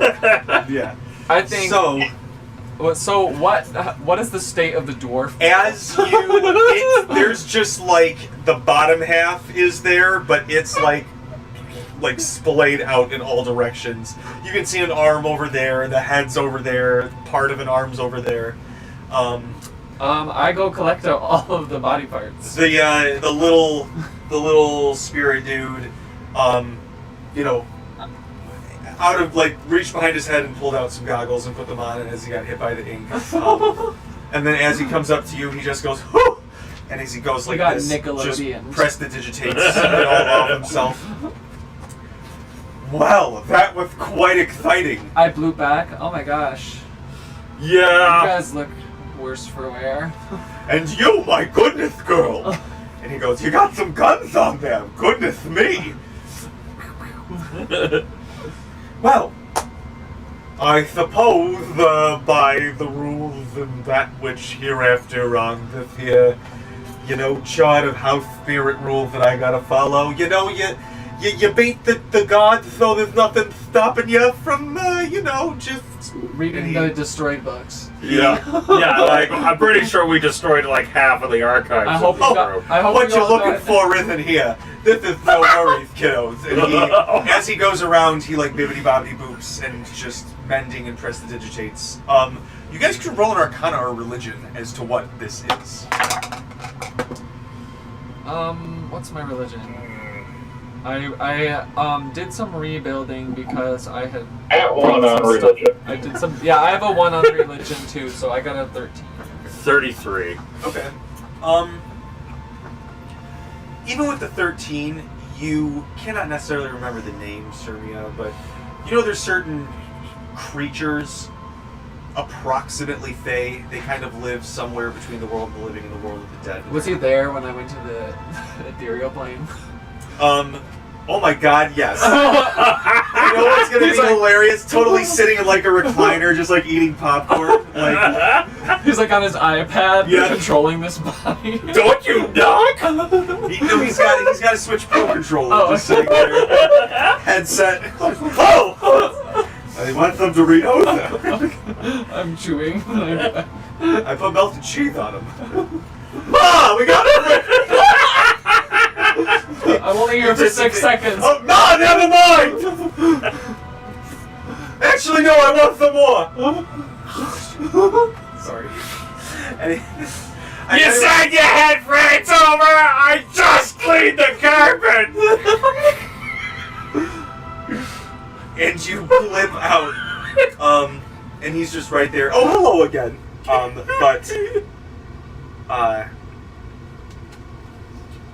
Cleans, mends, it fixes everything up. This figure is known as what's a Monticello. It's a type of house spirit, which is sort of like a subsect of Fae, where they're tied to a place or people or generally a family. Most of them are very helpful, if not a little tending to pranks. Monticellos are sometimes tied to religious areas or lore, as it were, but sometimes they can be bribed with drink. They very much enjoy. So you're saying he fixed the books? I mean, maybe. What does that mean? In terms of, oh no, he just You said he was like mending. Yeah, he has house spirits, depending on their level of potency or how old they are well bonded to an area, have a sort of almost omnipotent level of control and Of their space. Okay. It looks like I got rid of all my alcohol in my inventory. Wait, let me check the bag. The bag. So basically, law from One Piece with the room Yeah. ability, Yeah. essentially. Yeah, I don't have any more alcohol in my inventory. And now, and he goes, "Oh, don't worry about it." And he gets out his little tiny like sake shot glass, and he takes the gourd and he pours it, and he keeps pouring it, and he way longer than the shot glass should go, and then he like finally tips it off, and oh, that really hit the spot. So, you want to know about Poirot And why all of the predecessors in the family look exactly like him. Listen, I came onto this job a few centuries ago, but I can't say that I am not privy to a little bit of this knowledge, but let the archives speak for themselves.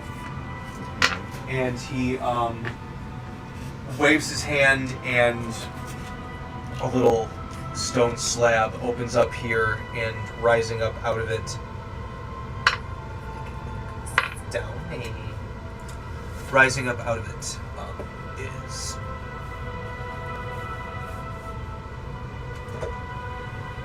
I used 2 hit dice during my bardic performance. Right. Everybody else can use them if they have them. Oh, yeah, okay. I have 8 left. Oh, I might as well use a 3rd. Why not? We have the Hero's Feast.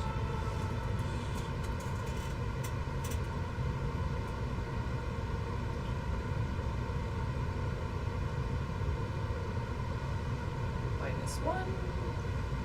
7. And I only have how many bardic performances?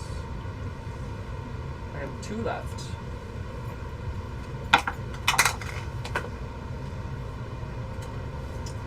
okay.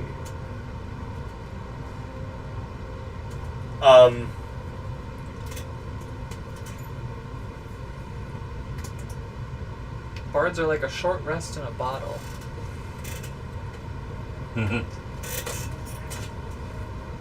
Within this pedestal that rises up out of the ground, is a little like stone box. Old, but there's no latch, or there's no lock. There's just like a simple latch that keeps it shut. And he says, within here are what, Poirot or Ludolf, or I can't even remember what he called himself across all these times, but he would always come in and out with, I don't even know what he's calling himself these days, but his partner, the one that he started all of this hullabaloo with. Every now and then they'll just come in and take some papers out from this and go in and out, but I tried asking them once, and you can see he like kind of pulls his robe down, and you can see there's actually like scars on his body. He goes, they didn't seem to like that too much, so I just keep to myself whenever they would come waltzing in here. But like I said, it's been a while since I've seen them, since Poirot kicked the bucket, asshole. He's alive. What? Well, I mean, listen, I guess I should be surprised he's been here back, but I thought I had a little bit more time. It's been like barely, what, He's 20 years? either a ghost or a something. He's Some guy. he's either In some immortal guy's and been faking his death, or he's like somehow transferring his life essence into his heirs.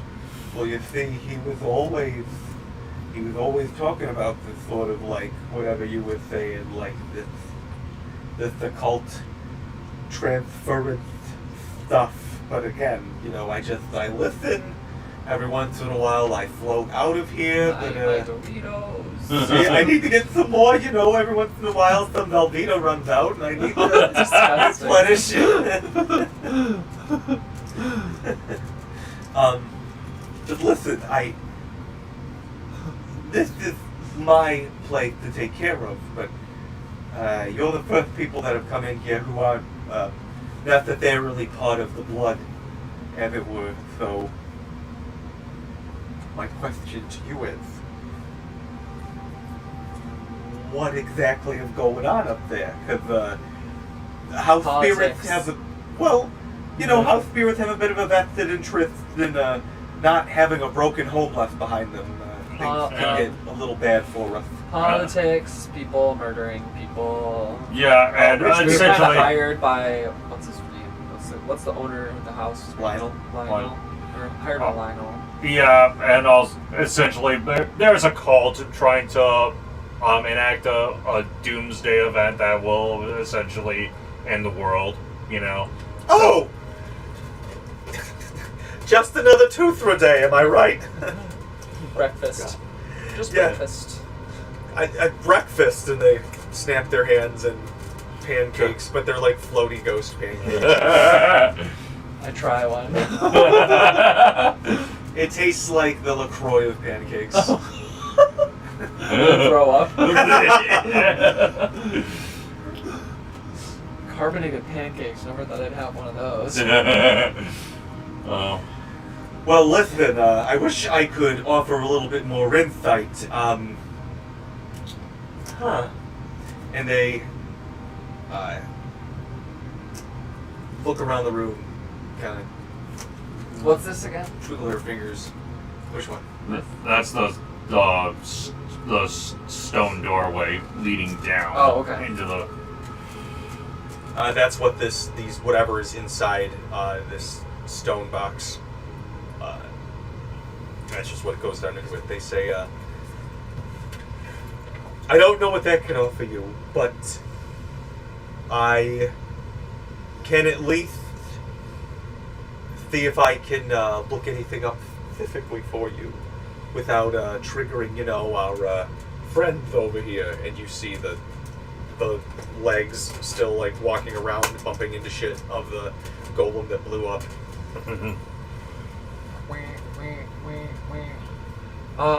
While everybody's doing their investigation, since I'm not super good at that, I'm just gonna try and harvest the dwarf metal off of the electronics. Okay.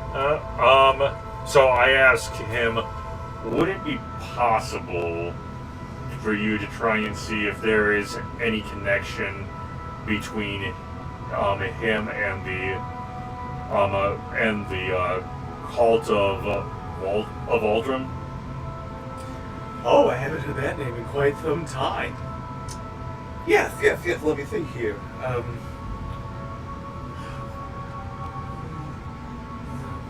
Yes. And he flicks his finger, and some papers come and before you guys, and it's a number of receipts of people paying for ferry across on one of the ships. And you see the name A. Veld and S. Veld, and it says +2 children. So it looks like he's connected to Aaron, that at least he's had dealings with Aaron Veld and his family. I don't recall much from those days. It was early when I was brought on, but I do remember they actually brought me across on one of their ships was with the Veld. They were treasure hunters, ruin explorers. They love going into all of those abandoned places. But that's what I remember. I remember them bringing me back on a ship after they found me in an old temple, and that was it. But yeah, I remember reading in the papers he caused some trouble. I hear got Exploded. The whole something like continent. that. Yeah, I hear sometimes people bite off more than they can chew. Yeah. Alright, well, if there's nothing else, I'm sorry. What did you say your name was? Oh, I haven't introduced myself. You can call me Valentinella. Well, Valentinella, thank you very much for your assistance. The pleasure's all mine. And he's shaking your hand, but like wobbling himself up and down in the air.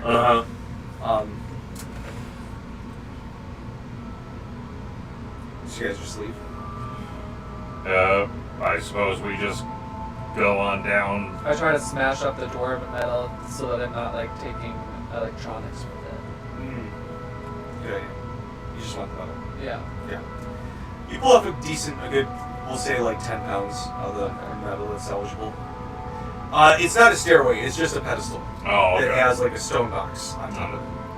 Okay. Inside is a book. Cassidy, it's similar to Veld's journals notes. From a time before Veld.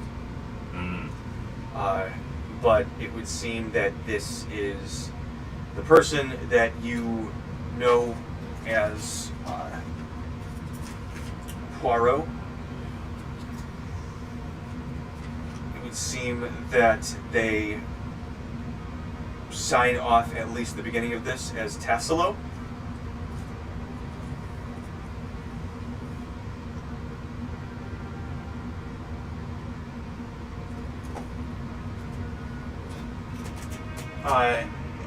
There's a lot here. There's personal journals, there's notes, but it seems that they and their cousin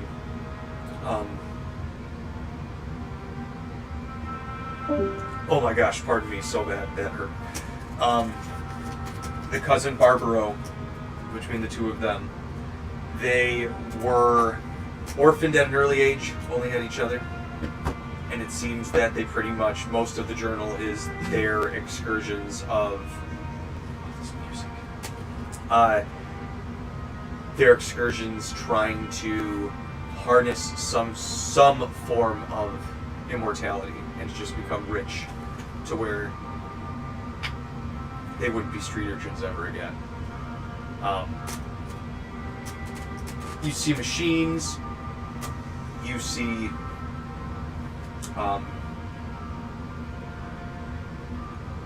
notes of information that Aaron Veld brought back from his excursions out into the mists in the center of the Lubra, saying that he brought back what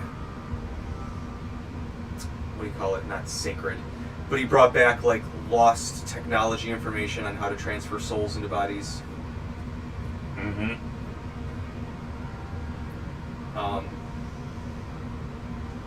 Schematics for machines, but you know,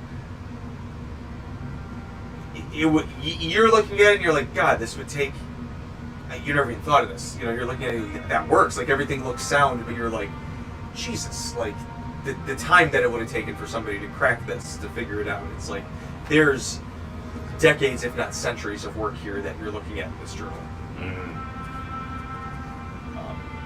But it looks, and again, you'd have to parse it more, but it would seem that, like I said, these two cousins were looking for a way to artificially extend their life. Is there anything in the book that says, like, requiring to sacrifice other people in order to achieve this, or like any sort of rituals As involved? you are looking, there are. Give me another investigation.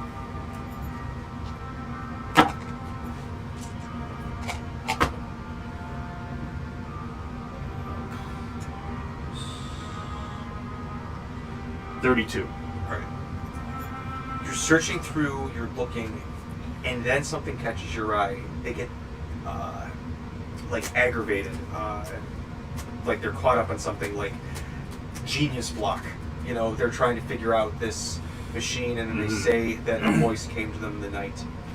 A muse of invention whose name was Belphegor, who promised to give them the inspiration they needed to figure out this machine of soul transfer. That's an archdevil. Mm-hmm.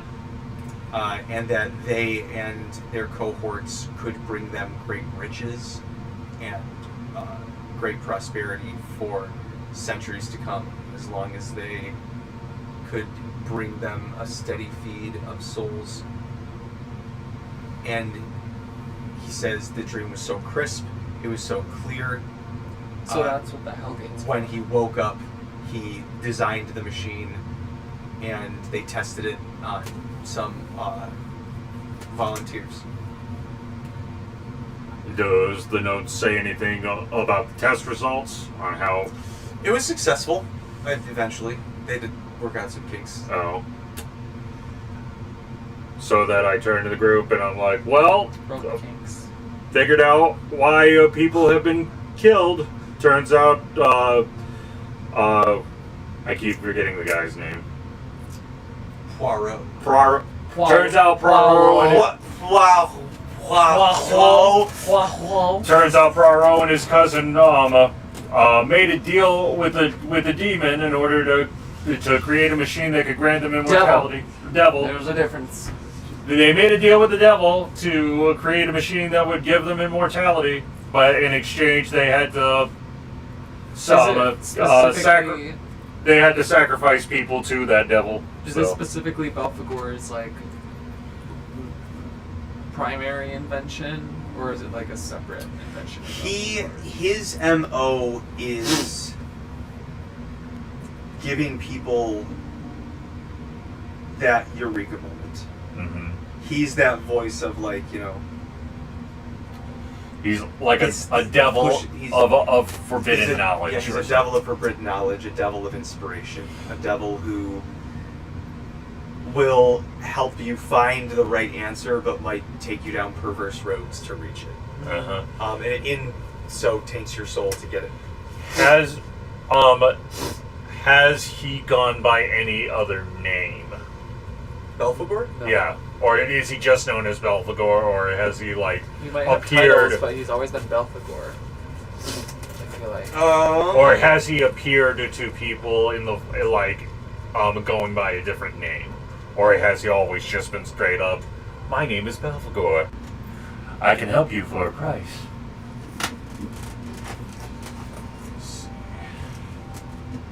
For the purpose of trying to figure out if we have come across him yet. In the form of someone else.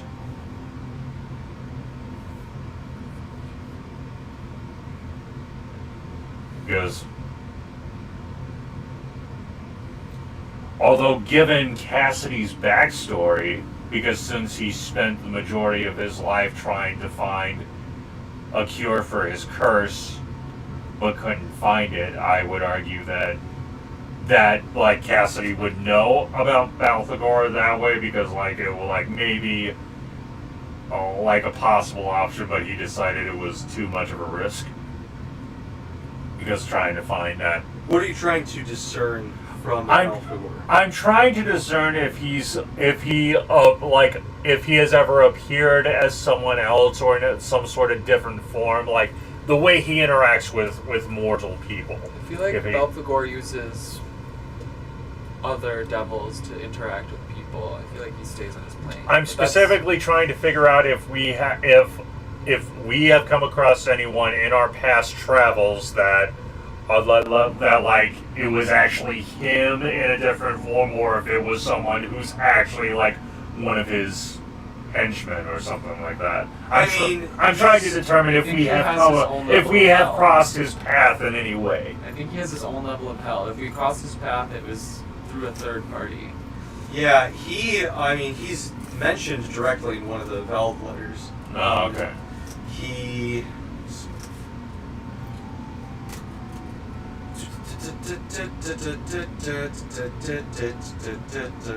Let me see if he has other names. I think it's just Belphegor. Yep, it's just Belphegor. Okay. But he's mentioned directly in the Veld letters. He was Shayla's grandfather. He's one of the statues that you guys found in the oh yeah, one of the statues that we found. 3 archdevils. Yep. I'm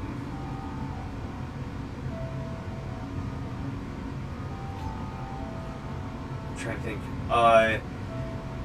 Yeah, like Sirmia said, Belphegor, for the most part, most archdevils don't come to the material plane, unless summoned or unless plans, whatever it may be, enacted. A lot of times they can run their instrument, their machinations from whatever plane of hell they're on. Some of them are very hands-on. Some of them love to walk the plane, and they love tainting souls personally. But Belphegor prefers to whisper in people's ear and watch them crumble apart from madness from afar.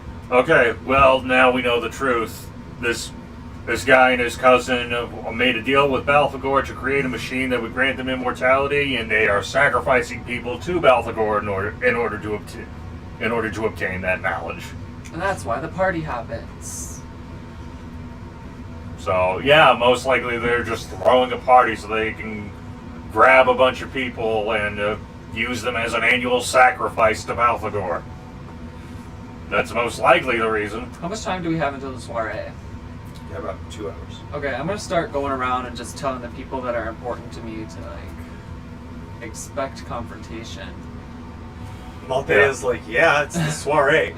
I'm gonna have to rethink my outfit for this to include my armor. I am still going to be searching for that one cult member that we got a brief glimpse of her brown hair. Still keeping an eye out to see if we can find, because if we can find one of these cult members, then maybe we can interrogate them, or at least follow them to try and see if they can lead us to. I think we already killed a bunch on accident. Eh. On purpose. Who's to say on purpose? The less cult members, the better. So I said 2 hours, probably closer to an hour and a half. But you guys, people are getting dressed, people are running to their rooms. You find the Varians. Everybody's in their rooms getting ready. People are getting dressed up. An hour and a half is not nearly enough time to get ready. So wait, hold the phone. So the guy who initially had Mort sign that contract, like the guy who asked us to look into all this, what was his name again? Prospero. From what we saw in the pictures of this guy who has apparently achieved immortality, but it was by transferring their souls into... Do the pictures that we saw look familiar to Prospero? Like, did Prospero look familiar to any of the... Did the guy who achieved immortality... Right. It does, from what the photos that we saw in the archives, does Prospero bear a striking resemblance, or it looks like he's about to bear a striking? Neither of the brothers bear a striking resemblance to Poirot. No, we Okay. already said who bears a striking resemblance. Which was who? It was the guy that starts with T. Tracheo. Tracheo. So we already know that The guy Tracheo that looks. locked us in the Okay. fucking So death trap. Tracheo. So since we know that since we have a substantial amount of evidence to prove that Tracheo is actually this guy who just transferred his soul into Tracheo. I mean, I think we have enough evidence to go to Prospero and tell him what's up. Yeah. But we definitely want the family to know about this. confrontation's gonna happen at this point. The party is in an hour. We don't have enough time to 2 hours, but yeah. do enough before I something believe goes you, down. All right. Well. So somebody should take this information to Prospero. I will go talk to the people close to us and tell them to be on their All right. guard. Morton, I think that Mort and I should go and give this information to Prospero, because Mort was the one who originally signed the contract with him, and Yeah, we're kind of trauma bonded now too. This is true. Now hug. Now hug. okay. No. No. Don't worry. We'll wait until you're ready, Mort. Never. Never. All right.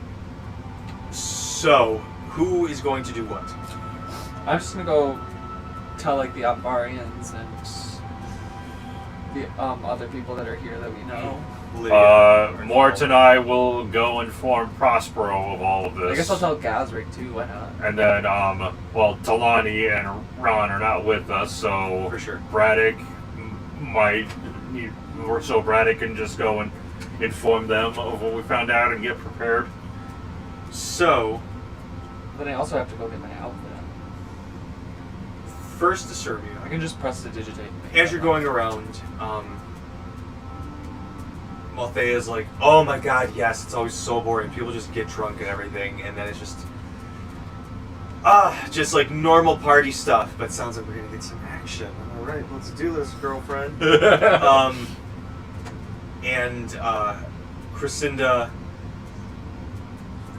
is kind of sighs and plays with the copper ring around her forehead and goes, I suppose I'll lock myself in if things get a little dicey here. I don't need anyone digging around in here in the middle of anything going wrong. I also don't want to get kidnapped and sacrificed to an archdemon. That is, yes. that's I would prefer to keep living. Lordio is working on something you can't see in the corner of his room. Just over his shoulder. What? Yeah, no. There's a thank you bag on the table, and he's got like little like faded like personal Lordio cuts of fade in little bags with like. I take a doggy bag. It's a doggy bag. It's like a hotel mint. But it's drugs.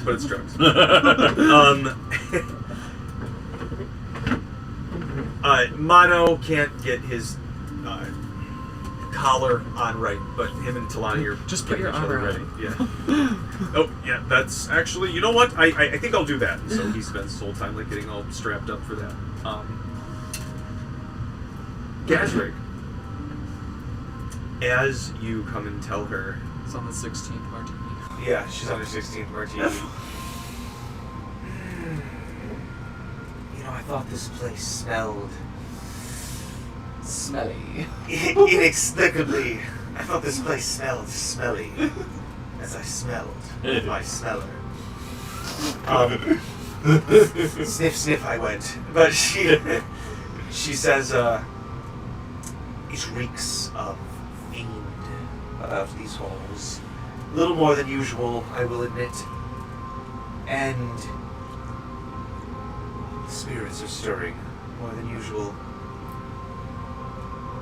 If things do get dicey, I do look forward to perhaps getting to fight alongside you as opposed to crossing blades this time. Yeah, that would be good because I could probably cut you in half now. That might be true. But I really hope I don't have to find out. Anyway, Toodles. Ah, yes! Mariah is the name. But she goes off, starts talking with somebody else. I have to go get my Pegasus. And you go off to get ready. Cassie, you and Mort go to Prospero. He's in his office going over papers. Yes, come in. I trust that the archives were helpful. Yes, indeed. It still hurts. Is there... you look a little bruised up. Is everything all right? For now, yes, but we have a situation that is going to be happening when it starts tonight, and we have to inform you of some very crucial information that we found out, particularly with I keep forgetting the guy's name. Trick you. Well, the guy who's Poirot. particularly about Poirot. What does my father's reanimated self have to do with this? Well, and then with my X-ray vision, I'm checking to make sure that there's nobody outside of the office. Not like listening in, but there's people like walking by and whatnot. And then doing my invisible vision to make sure that there aren't any invisible people in the office listening.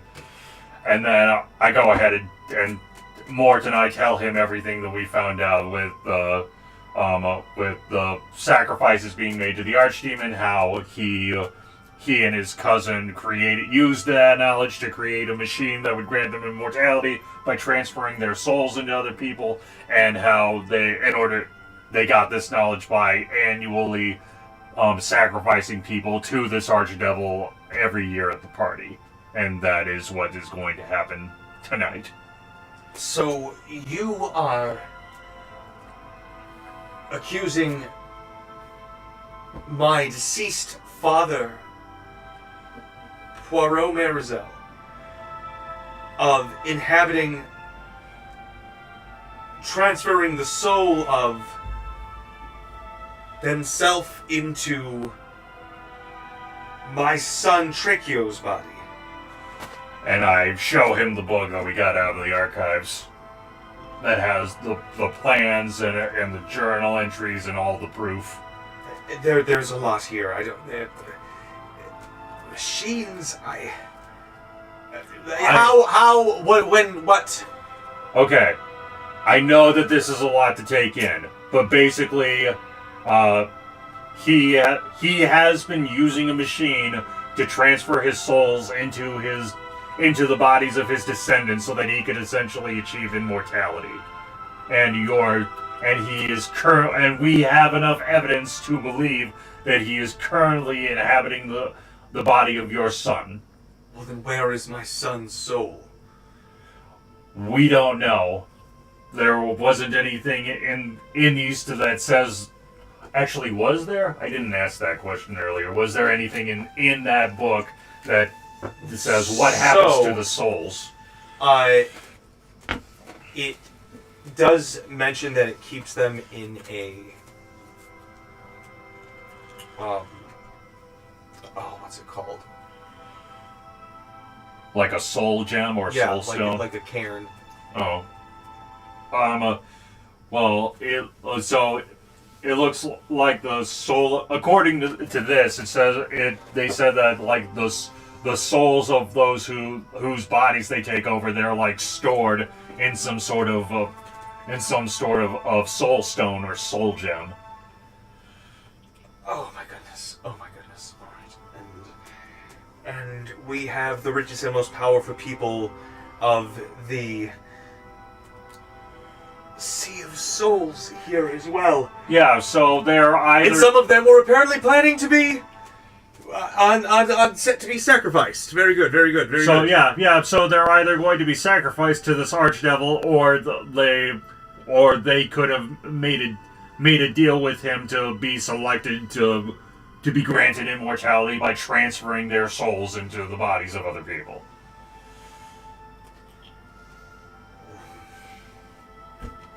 And you said they're moving tonight on this?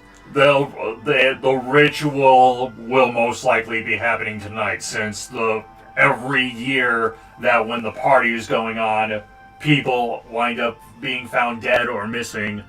So yeah, the ritual will most likely be happening tonight. But good news, we do know where the ritual takes place. We did find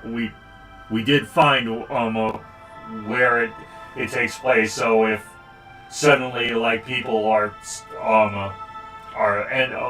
missing during the party, we know where to look.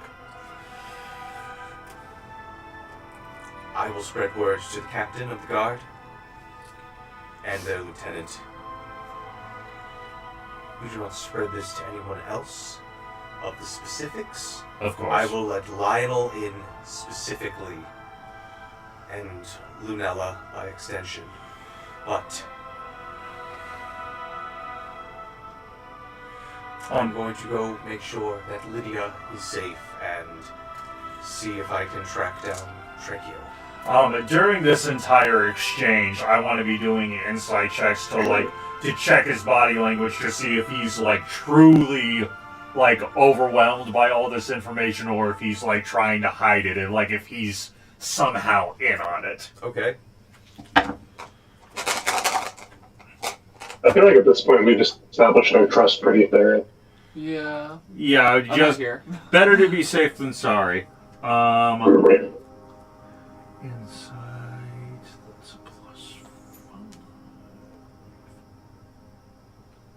+5. That is going to be a 22 on the inside. Trauma bond. I activate Trauma Bond! He turns into a black dragon and melts your face off with acid. I do it! I mean, yeah, he seems like he's being truthful with you guys.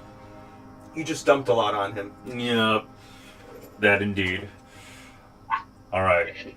So, yeah, our number one priority is obviously to We don't want to cause a mass panic. We want to, because people are obviously going to question why if we suddenly cancel all of the festivities, but... We cannot cancel the festivities, but we will be on high alert. Oh, yes, of course.